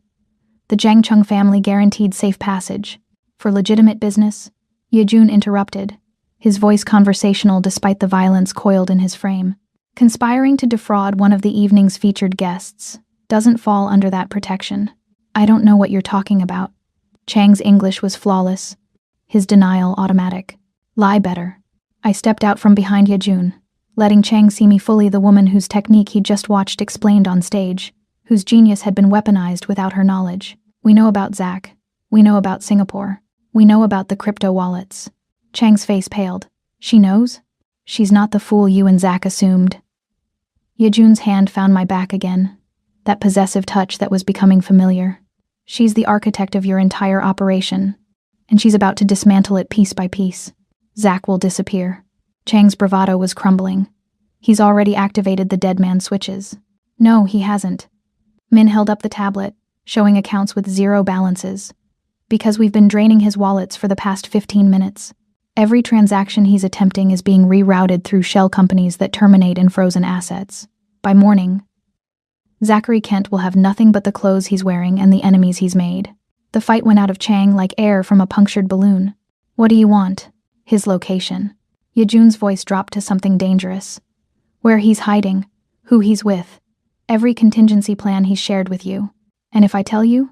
Chang's eyes darted between us, calculating odds. "Then you get to keep the gallery job, the apartment in Gangnam, and the offshore account we know you've been skimming from Zach's operations." Yejun smiled, and it was terrifying in its civility. Refuse, and you get to explain to the Jiang Chung family why their neutrality was compromised by your presence here tonight. It wasn't really a choice, and we all knew it. Chang talked. He talked for 20 minutes, spilling details about Zach's network, his backup plans, his paranoid security measures, and with every word, I felt the noose tightening around my ex-fiancé's throat. When we emerged from the private room, the auction was still in full swing, none of the other guests aware of the small war that had just been won in the back corridors. Yejun guided me toward the exit, his hand never leaving my back, his presence a bulwark against the chaos of my own emotions. The limousine was waiting, black and anonymous in Seoul's neon night. We slid into the leather interior, and the door closed with a solid thunk that sealed us away from the world. "You did it," Yejun said, turning to face me in the dim interior. City lights played across his features, transforming him into something mythic, half shadow, half flame. "You destroyed him without firing a shot." "We did it," I corrected, but the victory felt hollow. "He's still out there." Not for long. His hand found mine in the darkness between us, fingers threading through mine with devastating intimacy. Chang confirmed Zach's in Jakarta. "My team is already moving. I want to be there." The words surprised me, but I meant them. "When you find him, I want to watch him realize exactly what he lost." Yejun studied me in the flickering light, and something shifted in his expression, approval mixed with concern, desire tangled with caution. "It won't be pretty, Gracie. What happens when we find him will be exactly what he deserves," I finished, leaning closer. We were inches apart now, sharing breath, sharing heat. "You promised me after Seoul I could ask again." "Seoul isn't over yet," he said. But his thumb was tracing circles on my palm, belying his words. "Close enough." I closed the distance, my mouth finding his with all the pent-up hunger of 3 months of waiting, wanting, denying. The kiss was different from the one in the conservatory, less desperate, more certain, a claiming that went both ways. His hands came up to frame my face, angling my head for deeper access, and I opened for him with a sound that would have embarrassed me if I wasn't too far gone to care. He tasted like scotch and dark promises, like power and patience finally rewarded. When we finally broke apart, both breathing hard, his forehead rested against mine. "Gracie." My name was a prayer and a warning. "If we do this?" "No more warnings," I interrupted, my hands fisting in his shirt. "No more waiting. No more maybe. I'm choosing this. I'm choosing you." His laugh was dark and full of relief. "Then we do this, right?" He pressed one more kiss to my lips, tender and devastating. "After Jakarta, after Zach, after you've had your vengeance, and we can start something that isn't built on survival strategy." The frustration was acute, but I understood what he was offering, not just consummation, but courtship. Not just possession, but partnership. "Promise me," I demanded, pulling back to meet his eyes. "I promise." His hand slid to my waist, pulling me across the seat until I was nearly in his lap, his breath hot against my ear. "I promise that when I finally have you, it will be worth every second of waiting. I promise I'll make you forget every touch that came before mine. I promise." His teeth grazed my earlobe, and I shivered. "That you'll never doubt again who you belong to." The limousine pulled up to the hotel, reality intruding on our dark sanctuary. But as Yejun helped me out, his hand possessive at the small of my back, I felt the weight of his promises settling over me like a cloak. Jakarta was calling. Vengeance was coming. And after, there would be no more barriers between what we were and what we could become. The flight to Jakarta was longer than Seoul, and I spent it in a state of anticipatory tension that had nothing to do with fear and everything to do with the man across the cabin who kept looking at me like I was a problem he was trying to solve and a prize he'd already won. "Stop," I said finally, not looking up from the financial documents I was pretending to review. "Stop what?" His voice held barely concealed amusement. "Looking at me like that." "Like what?" "Like you're mentally cataloging every way you're going to make good on those promises." Heat crept up my neck as I finally met his gaze. He was sprawled in his seat with leonine grace, shirt sleeves rolled up to reveal forearms I'd spent too much time studying, a smile playing at his lips that promised sin. "I'm not mentally cataloging." His smile widened. "I'm mentally prioritizing." The heat in my cheeks intensified. "Yejun." "Say it again." He leaned forward, elbows on his knees, and suddenly the space between us felt charged. "Say my name like that, half prayer, half warning. It makes me want to show you exactly why you should be warning me." We're supposed to be focused on finding Zach. I tried, but my voice lacked conviction. I can multitask. He stood, crossing to my seat with predatory intention. His hand found the armrest beside my head, caging me in. I can plan to destroy your ex-fiancé, while simultaneously imagining what you'll sound like when you stop saying my name, as a warning, and start saying it as a plea. My breath caught. This version of Yejun, playful, hungry, unrestrained by the careful control he usually maintained, was devastating. You're supposed to be a terrifying mafia boss. I am a terrifying mafia boss. His free hand traced the line of my jaw, thumb brushing my lower lip.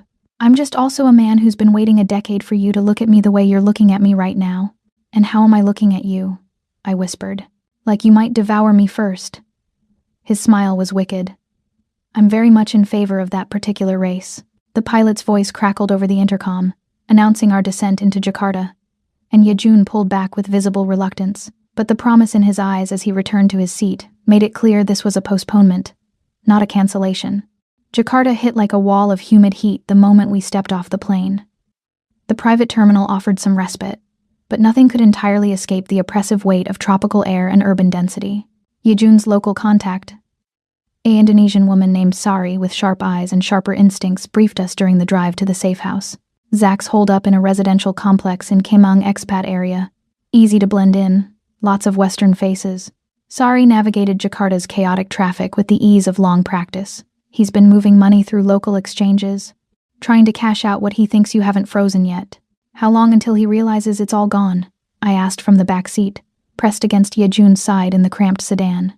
He already knows. Sari's smile was vicious. His last transaction attempt was declined 4 hours ago. Since then, he's been making increasingly desperate phone calls. To who? Yejun's arm tightened around my shoulders, a protective gesture that had become reflexive. Everyone. His sister, his mother, old college roommates. Anyone who might wire him money for a plane ticket.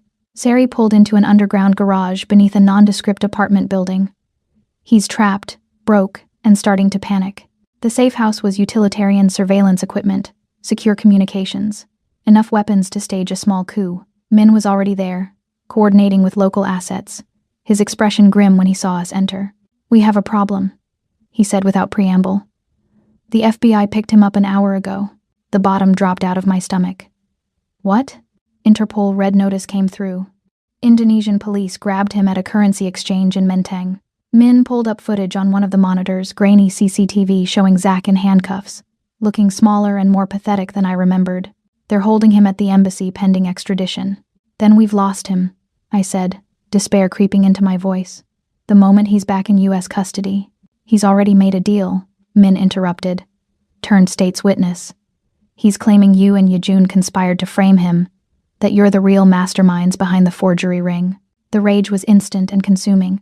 He's doing it again, making me the villain while he plays victim. Not quite. Yejun's voice was deadly calm, the kind of calm that preceded violence. This time he's implicating both of us, which means he's desperate enough to believe the FBI will protect him from me. Will they? I turned to face him, needing to see his eyes. Not even a little bit. His smile was cold. But it doesn't matter. He won't make it to testimony. The promise in those words should have terrified me. Instead, I felt savage satisfaction. There's more, Min said reluctantly. Your sister is with him. The world tilted. What? She's been in Jakarta the whole time. The FBI is offering her immunity in exchange for corroboration of Zach's story. Min showed me another image, my sister, visibly pregnant now, standing beside federal agents. They think they have enough to indict you both.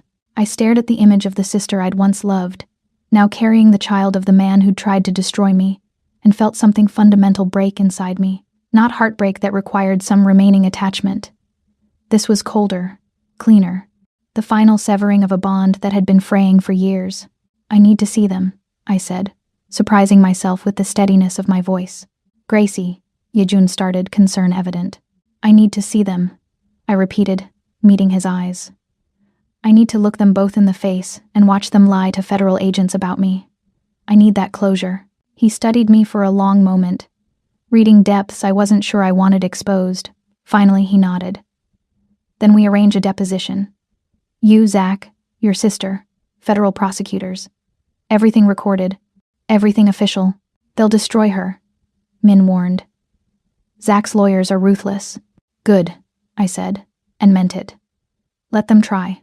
The U.S. Embassy's conference room was designed to be intimidating, all polished wood and government seals, with cameras recording from multiple angles.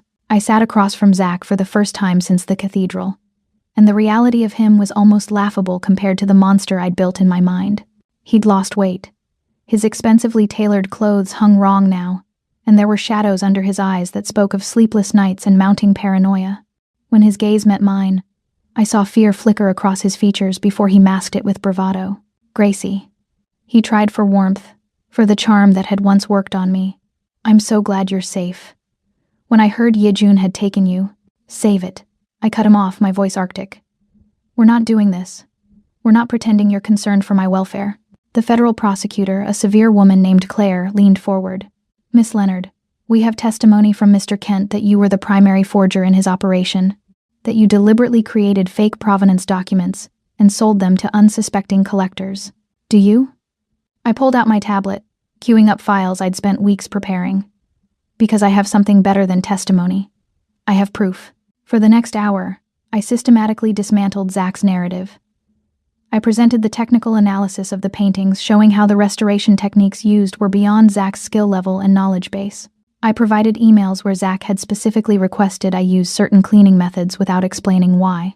I showed financial records proving every major purchase of art supplies coincided with Zach receiving a new piece to authenticate. But the killing blow was the chemistry. The pigments used in the forgeries contain a synthetic binding medium that wasn't commercially available until 2019, I explained, pulling up spectroscopic analysis. Zach's operation claims these pieces were created between 2016 and 2018. Either the forger was a time traveler, or someone is lying about the timeline. This could have been faked, Claire argued, but her conviction was wavering. By who? The same woman who supposedly couldn't tell a real Caravaggio from a follower's work? I leaned forward, letting them see the steel that 3 months with Yejun had forged. You can't have it both ways. Either I'm a genius forger who somehow forgot basic chronology, or I'm exactly what I claim to be an art historian who was weaponized by a con artist. Zach's lawyer whispered urgently in his ear. I watched my ex-fiance's face cycle through desperation, anger, and finally, calculation. What about the life insurance policy? Zach blurted out, his lawyer's hand on his arm too late to stop him. Explain that, Gracie. Explain why you took out a $10 million policy on yourself and named my company as beneficiary. The room went silent. Claire's eyes sharpened with interest. I didn't, I said calmly, having anticipated this move. You did. Using a forged signature and stolen biometric data from the conservation lab where I worked. I pulled up another document. Here's the signature analysis, comparing the insurance application to known samples of my handwriting. The pressure patterns are wrong. The letter formation is inconsistent. And most damningly, I zoomed in on the signature line. The date stamp shows it was signed while I was giving a lecture at Columbia.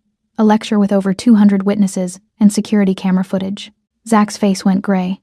His lawyer stood abruptly. We need a recess. You need a new client, I corrected, gathering my materials. Because this one just committed perjury. Chen held up a hand. Miss Leonard, please sit. We're not done. Actually, we are. Yejun's voice came from the doorway. He'd been observing from the adjacent room, and now he entered with the casual authority of someone who owned the space simply by occupying it. My wife has cooperated fully with your investigation. She's provided documentation that exonerates her and implicates Mr. Kent in multiple felonies. Unless you're prepared to charge her with something specific, this deposition is over. Mr. Kong, Claire started. Dr. Kong, Yejun corrected smoothly. I have a doctorate in art history from Seoul National University. I'd appreciate the proper title.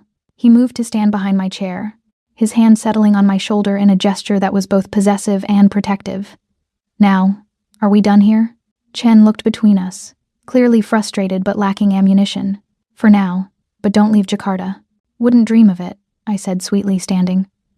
I'm rather enjoying watching justice catch up to people who underestimated me. We were almost to the door when my sister's voice stopped me. Gracie, wait. I turned slowly. She stood in the doorway of an adjacent conference room, one hand on her swollen belly, her face a study in false remorse. I'm sorry, she said, and she almost sounded like she meant it. I never meant for things to go this far. Zach said you wouldn't be hurt, that you'd just be inconvenienced. Inconvenienced. The word tasted like acid. You helped frame me for fraud. You slept with my fiancé. You're carrying his child. And you call that an inconvenience? I love him, she said, as if that explained everything. You never really did. You loved your art more. I wanted something that was mine, not the scraps you left behind. The psychology of it was almost fascinating in its selfishness. She'd rewritten our entire history to justify her betrayal, turned my dedication to my career into neglect of her, transformed her conscious choices into inevitable consequences of my failures. You're right, I said, and watched surprise flicker across her face. I didn't love him. I loved the idea of him, the partnership, the respect for my work, the future we were building, but I never loved him the way you apparently do. I stepped closer, close enough to see the fear in her eyes. So you can have him. You can have the broke, desperate, soon-to-be incarcerated father of your child. You can have the man who was willing to have me killed for insurance money. You can have all of it. Gracie, I'm done. I turned away, dismissing her as thoroughly as she'd once dismissed my trust. Enjoy your prize. I hope he's worth what you paid for him.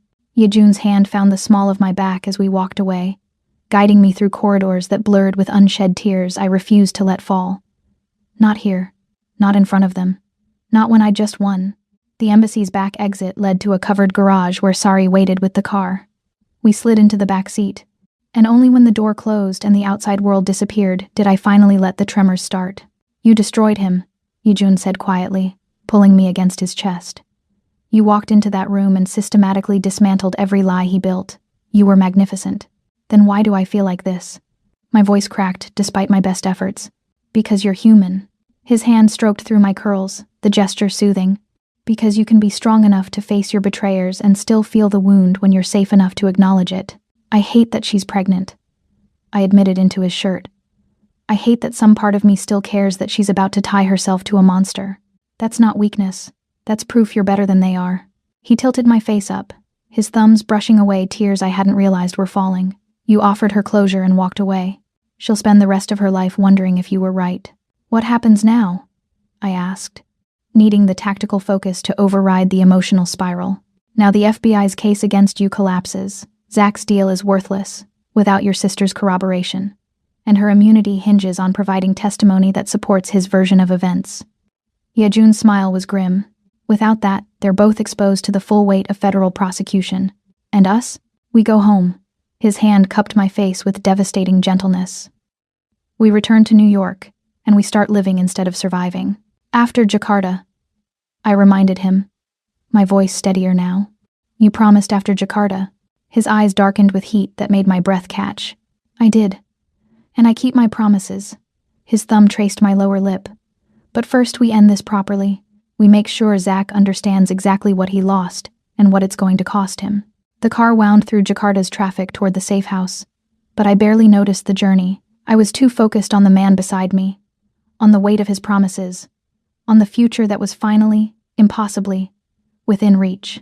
Jakarta might not be over yet, but Seoul's promise was getting closer with every mile. We returned to New York on a red-eye that felt more like a victory parade than a retreat. Nearly 12 weeks had passed since the wedding time measured not in days, but in threats survived. The FBI had released me from their investigation not officially, but with the kind of quiet withdrawal that suggested they knew they'd been played. Zach remained in custody, his deal worthless, his future measured in decades rather than years. My sister had vanished into witness protection, pregnant and tied to a sinking ship. I should have felt triumphant. Instead, I felt unmoored, as if the rage that had sustained me for 3 months had burned away and left me hollow. You're thinking too loud again, Yejun murmured from the seat beside me. We had the first-class cabin to ourselves, his security team maintaining a discreet perimeter several rows back. I'm thinking at an appropriate volume, I countered, but there was no heat in it. You're wondering what comes next. He turned to face me fully, his hand finding mine in the darkness between us. Now that the war is over, you're wondering if we were only held together by mutual enemies. The accuracy of his observation stole my breath. Mind reader. Student. His thumb traced patterns on my palm that made concentration difficult. I've spent 10 years learning to read you, Gracie. Your tells, your patterns, The way you retreat into academic language when you're feeling emotional. I don't. I started to protest, but he raised an eyebrow, and I heard myself. Fine. Maybe I do that. The answer is no. His other hand came up to cup my face, turning me to meet his gaze. We weren't held together by Zach. We were held together by recognition, the kind that happens once in a lifetime if you're lucky. The kind where you see someone and know, instantly and irrevocably, that they're going to matter. You felt that 10 years ago? I asked, needing to understand. I felt that the first time I saw your work. When I saw you, actually saw you in person at a gallery opening 3 years before Zach. I knew I was in trouble. His smile was rueful. I also knew you'd never look at me, never see past what I am to who I could be for you. So I waited. I invested. I hoped that someday, circumstances would align. That's insane, I whispered. Completely. He leaned closer, his forehead touching mine. But so is marrying a stranger to save her from federal prison. So is letting her live in your home without touching her for 3 months. So is falling in love with a woman who's been watching you like you might devour her first, and being desperately hopeful she wins that particular race. The confession hung between us, raw and terrifying and perfect. Yejun, his name came out broken. Say it, he demanded, the words echoing his challenge from Seoul. Tell me I'm not alone in this. Tell me the past 3 months weren't just survival strategy for you either. You're not alone. The admission felt like stepping off a cliff. You're not alone, and I'm terrified. And I don't know how to do this when everything in my life has been lies and betrayals. But I want to try. I stopped, the words too enormous. Say it, he commanded again, his voice rough. I want you.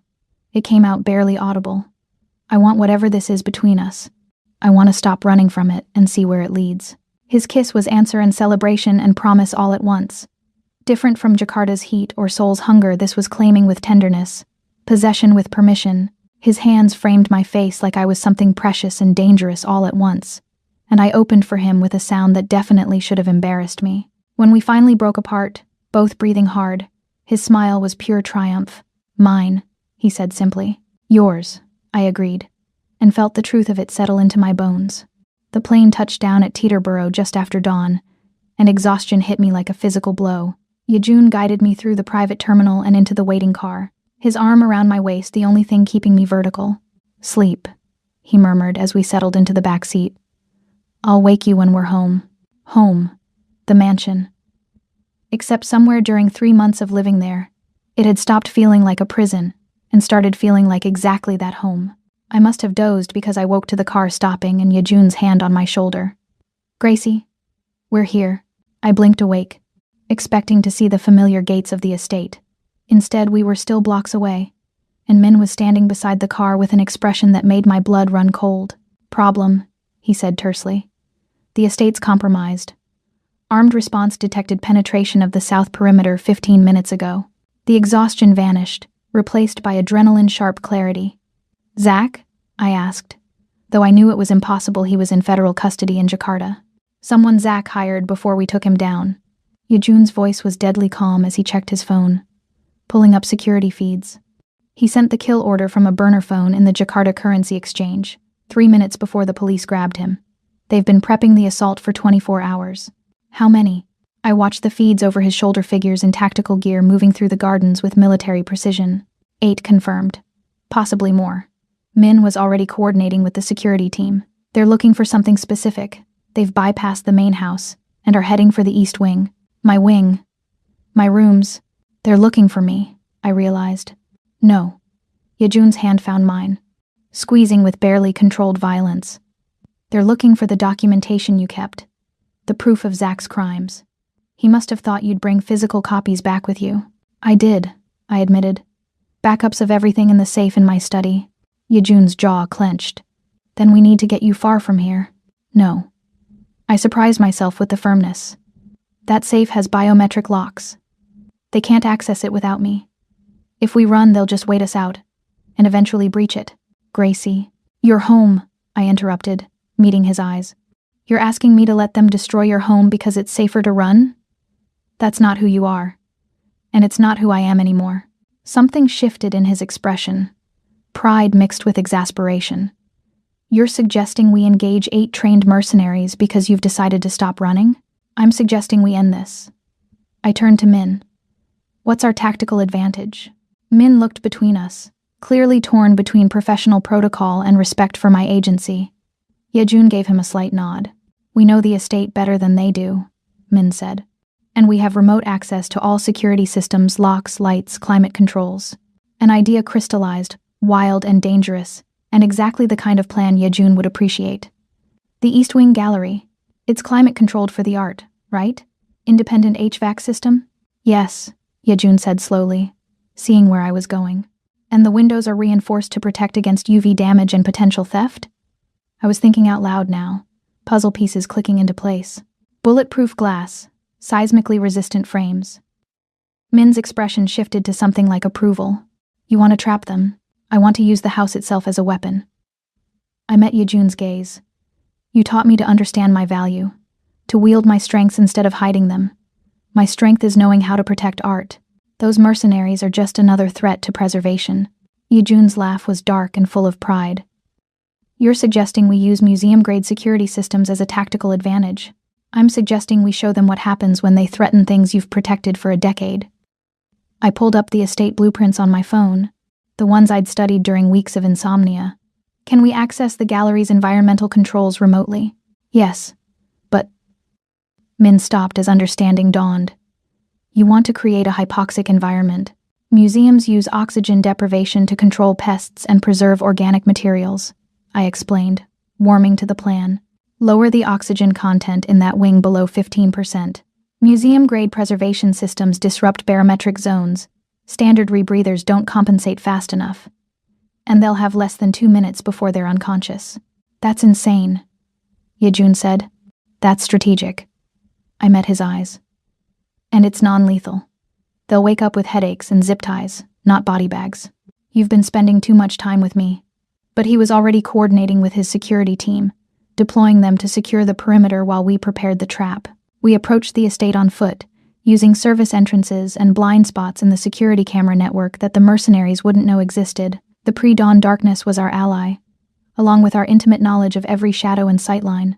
If this goes wrong, Yejun started as we positioned ourselves in the control room adjacent to the gallery. It won't. I pulled up the climate system interface, my hands steady despite the fear singing through my veins. Trust me, I do. His hand covered mine on the keyboard. That's what terrifies me. The mercenaries reached the East Wing Gallery exactly as predicted, their tactical lights cutting through the darkness.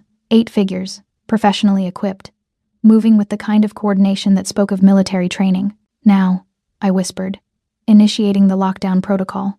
The gallery's reinforced doors slammed shut with hydraulic certainty. The windows, already bulletproof, engaged their secondary security measures, effectively sealing the space. And deep within the mansion's infrastructure, the HVAC system began flooding the gallery with nitrogen-enriched air, systematically displacing oxygen. The mercenaries realized their mistake within seconds. Weapons trained on doors that wouldn't budge. Attempts to breach the windows resulting in fractured wrists as the reinforced glass held. Increasingly desperate radio chatter as they understood they were trapped. 2 minutes, Min said, watching his tablet. Oxygen saturation at 14% and falling. I forced myself to watch the feeds as the mercenaries began to succumb, first confusion, then panic, then the inevitable loss of consciousness as their bodies were starved of oxygen. It wasn't pretty. It wasn't painless. But it was justice of a kind. That's 7. Yejun counted as figures slumped to the gallery floor. Where's the 8th? The answer came in the form of shattering glass, not from the gallery but from the conservatory where I'd worked for months. A figure in tactical gear, separated from his team, had found an alternate route. Gracie, get down! Yejun moved with lethal grace, positioning himself between me and the threat, his weapon appearing in his hand with practiced ease. But the mercenary wasn't aiming for me. His weapon tracked toward the control panel, toward the system I'd just used to incapacitate his team. I acted without thinking.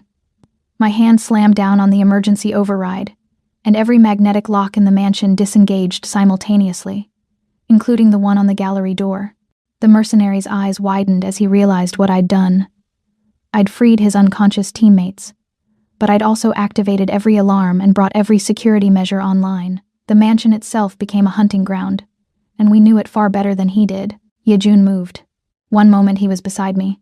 The next, he'd closed the distance to the mercenary with inhuman speed.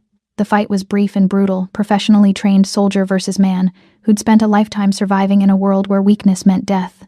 Yejun won. He secured the unconscious mercenary with practiced efficiency, then turned to find me standing in the doorway, gripping a bronze bust of Mars like a bludgeon, my breath coming in gasps. "I had him," Yejun said, amusement flickering through the adrenaline. "I know." I lowered the extinguisher with shaking hands. But I wasn't going to watch and do nothing. His expression softened. He crossed to me, taking the extinguisher and setting it aside before pulling me into his arms. "You trapped 7 trained killers with museum preservation technology. I think you've done enough." I buried my face in his chest, feeling the rapid beat of his heart gradually slow to match mine. Around us, the mansion's security team was moving in to secure the unconscious mercenaries. Min was coordinating with local police, explaining the home invasion in terms that would satisfy legal requirements while obscuring certain details about who exactly lived here. "Is it over?" I asked against Yejun's shirt. "Is it finally over? The immediate threat?" "Yes." His hand stroked through my curls, the gesture grounding. "But Gracie, this life, my life, it's not going to be simple. There will always be threats, always be people who see you as leverage against me." "I know." I pulled back to meet his eyes. "I'm not asking for simple. I'm asking if this particular nightmare is finished. Zach is in custody. His hired killers are neutralized. The federal case against you is dead." Yejun's hand cupped my face. "This particular nightmare is over, and we can finally start building something that isn't founded on survival strategy." "About that," I caught his hand, holding it against my cheek. "You promised me after Jakarta, after Zach was finished, and I was free. Well, Zach is finished, and I'm free, so I'm asking." His eyes darkened with the kind of heat that made my knees weak. "Asking what, exactly? Show me." My voice was steady despite the way my pulse raced. "Show me what it means to be yours." For a long moment, he just looked at me, searching for doubt, for hesitation, for any sign I wasn't ready. When he found none, his smile was pure sin and promise. "Come with me," he said, taking my hand and leading me through the mansion toward his wing. Dawn was breaking through the windows, painting everything in shades of gold and rose.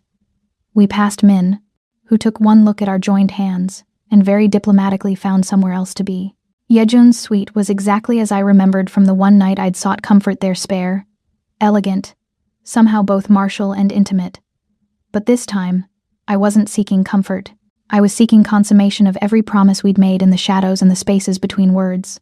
He closed the door behind us, and suddenly the air felt charged with possibility and anticipation. "Last chance," he said, though his hands were already finding my waist. "Last chance to change your mind. To say this is too fast. Too much. I've been waiting 3 months." I stepped into his space, my hands finding his chest, feeling his heart thunder beneath my palms. "I'm done waiting." His control shattered like glass. His mouth found mine in a kiss that was nothing like the others. This was claiming, without restraint. Hunger finally unleashed. His hands mapped me with possessive thoroughness, learning every curve, every response, every place that made me gasp. "Tell me to stop," he demanded against my throat, his teeth grazing the pulse point there. "Tell me you don't want this, and I will." "But Gracie." His hands tightened on my hips. "If you don't stop me now, I won't be gentle. I won't be patient. I'm going to take what I've been promised and make sure you forget every touch that came before mine." "Then stop talking," I said, finding his mouth again. "And show me." The world narrowed to sensation, the rasp of fabric as clothes disappeared, the heat of skin meeting skin, the devastating intimacy of being seen and wanted and claimed. He kept his promise. He wasn't gentle. He wasn't patient. He was consuming and thorough and absolutely devastating in his focus. And when he finally made me his in truth, and not just name, when I shattered around him with his name on my lips and his hands anchoring me to reality, I understood why he'd made me wait. This wasn't just satisfaction.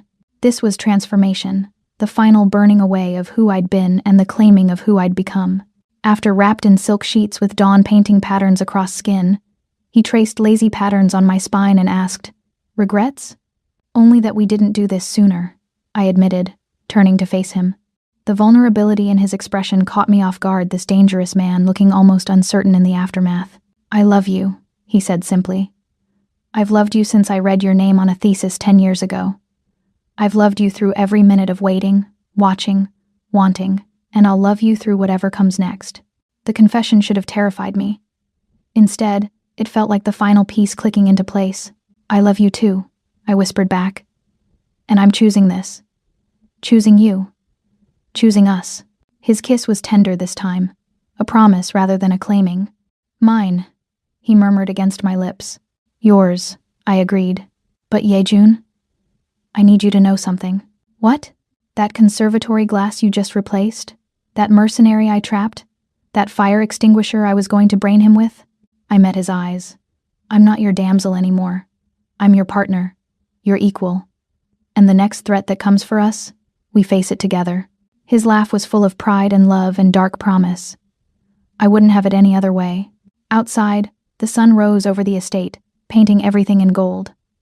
Inside, tangled together in sheets that smelled of cedar and sex and new beginnings, we planned our future not built on survival, but on choice, on recognition, on love forged in fire and tempered by time. The nightmare was over. But our story, was just beginning. The investigation took 3 more weeks to officially close. Federal prosecutors released a statement clearing me of all charges, citing new evidence and recanted testimony. Zach pleaded guilty to fraud, art theft, and conspiracy. The life insurance policy and hired killers were quietly folded into his sentence without my name appearing in any public documents. My sister disappeared into obscurity, her immunity deal worthless once Zach's case collapsed. I should have felt vindicated. Instead, I felt the peculiar emptiness that came with closure, like finishing a masterpiece restoration, only to realize the painting would hang in someone else's gallery. Except I wasn't empty. I was terrified. You're thinking too loud, Yejun said from across the breakfast table. 3 weeks of waking up in his bed, and the domesticity of it still caught me off guard, this dangerous man reading the Times over coffee while I pretended to focus on auction catalogs. I'm thinking at an appropriate, I started. Volume, yes, I know. He lowered the paper, and the weight of his attention made my breath catch even now.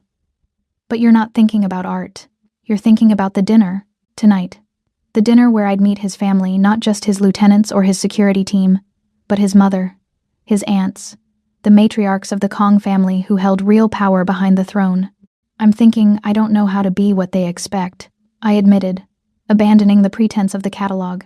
I'm not Korean. I'm not from this world. I'm the art historian you married to settle a debt.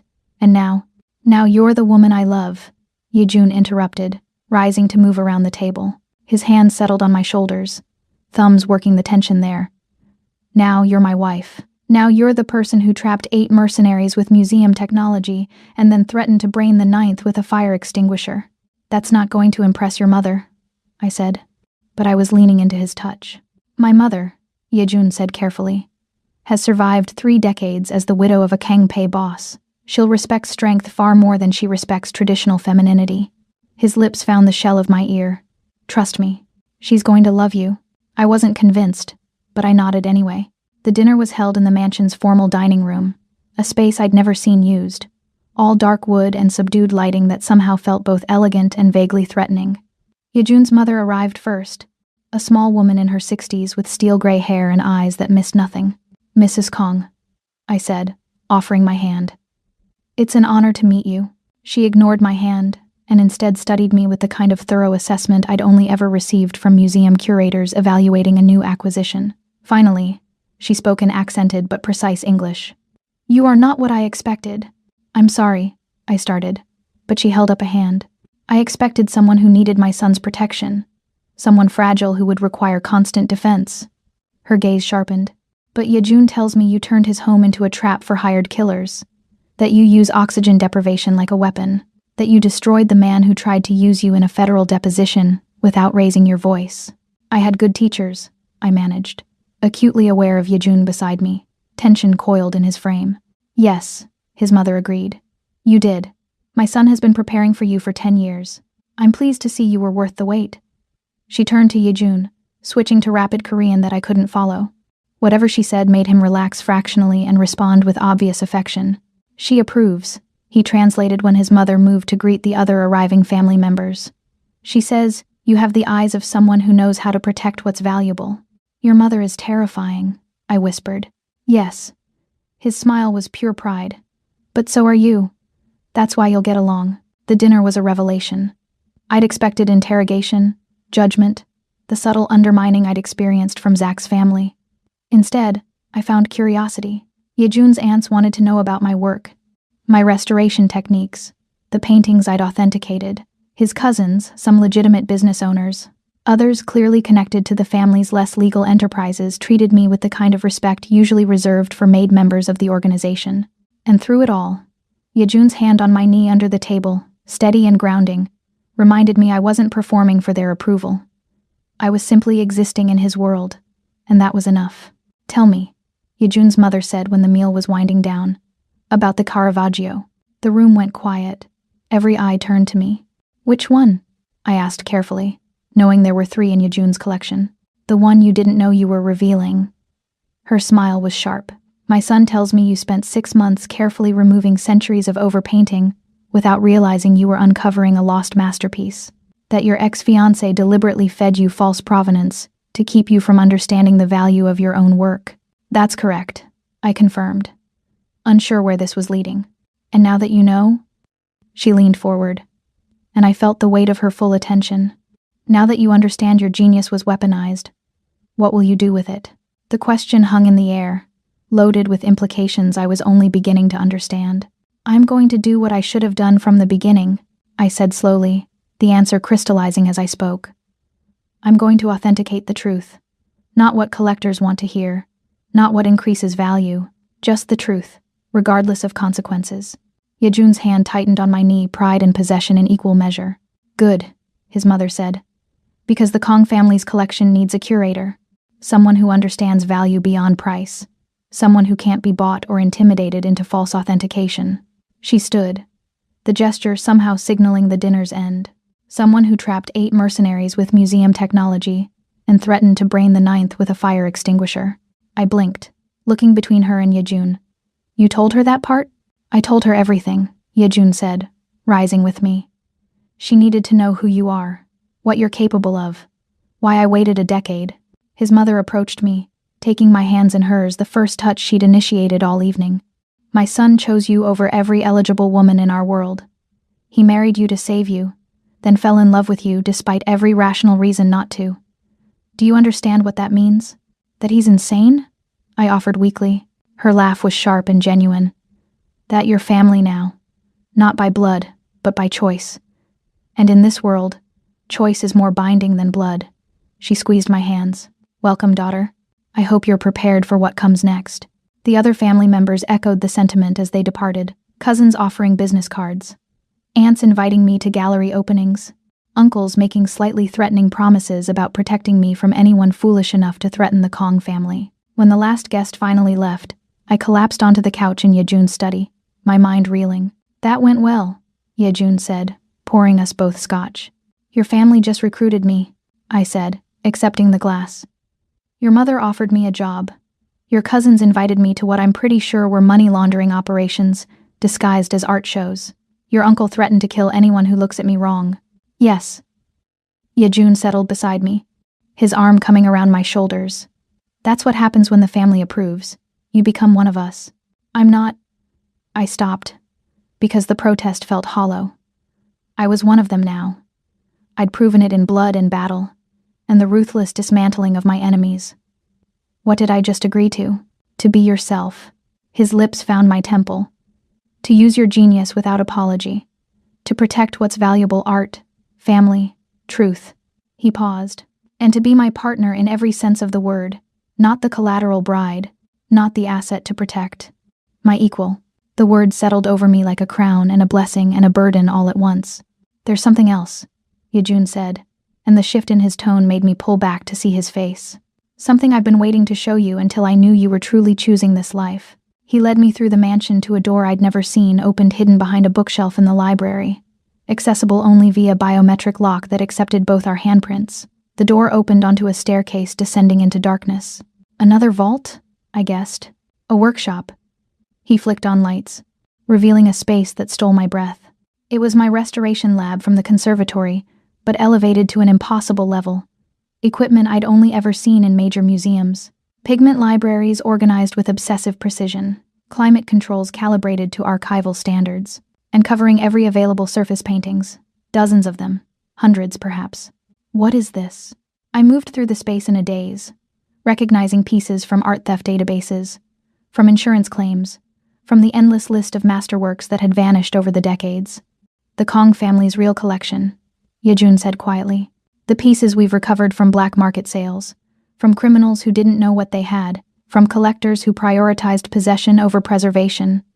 He gestured to the nearest painting, a Dutch still life in desperate need of restoration. They're stolen, Gracie. All of them. And they need to go home. Understanding crashed over me. You want me to restore them, to document them, to return them. I want you to save them. He moved to stand beside me, his hand finding mine. My father built this collection through theft and violence. I've spent the last decade trying to undo that damage, buying pieces back, recovering what I can. But I can't return them without proof of authenticity, without proper restoration, without someone I trust implicitly to do the work without corrupting it for profit. You want me to be your redemption, I breathed. I want you to be my partner in giving these masterpieces their truth back. His grip tightened. Every piece you restore and document, I'll return to its rightful home. Anonymous donations, no credit, no recognition, just the art, going back where it belongs. I stared at the workshop, at years of work stretching before me, at the impossible task of restoring and repatriating a collection that represented decades of crime. There's a Raphael, I said, having spotted it in the far corner. And I think that's the Vermeer that disappeared from the Gardner Museum. Yes, this is insane. But I was already calculating the work required, the techniques I'd need, the documentation that would be necessary. Completely, Yejun agreed. But so is marrying a mafia boss to escape federal charges. So is falling in love with the man who's been watching you for a decade. So is building a life together that's founded on art and crime and redemption in equal measure. I turned to face him, this beautiful, dangerous man who'd saved me and claimed me and offered me a purpose I hadn't known I needed. I'll need proper ventilation, and better lighting in that corner, and someone who can source pigments without alerting the FBI. His smile was triumphant. Done. Anything else? Yes. I pulled him close, my hands fisting in his shirt. Promise me that every piece I restore and return, you'll stop calling it redemption. We're not erasing your father's crimes. We're just choosing something better. Something better, he echoed, kissing me with the kind of tenderness that still caught me off guard. I can work with that. We stood in that underground workshop surrounded by stolen beauty and the promise of restoration, and I understood finally what his mother had meant about choice being more binding than blood. I'd chosen this, the danger and the beauty, the crime and the redemption, the man and the mission. I'd chosen to be the queen of a kingdom built on shadows and art and the ruthless pursuit of truth. And God help me, I'd never been more certain of anything in my life. 3 months later, I stood in the Uffizi Gallery in Florence, watching museum staff carefully unwrap a painting that had been anonymously donated. The restoration documentation I'd provided was flawless enough to prove authenticity without revealing where the piece had spent the last 30 years. Yejun stood beside me, just another wealthy tourist admiring the return of a lost Botticelli. His hand found mine, squeezing gently as the museum director gave a press conference about the miraculous recovery. 1 down, he murmured. 247 to go. 246, I corrected.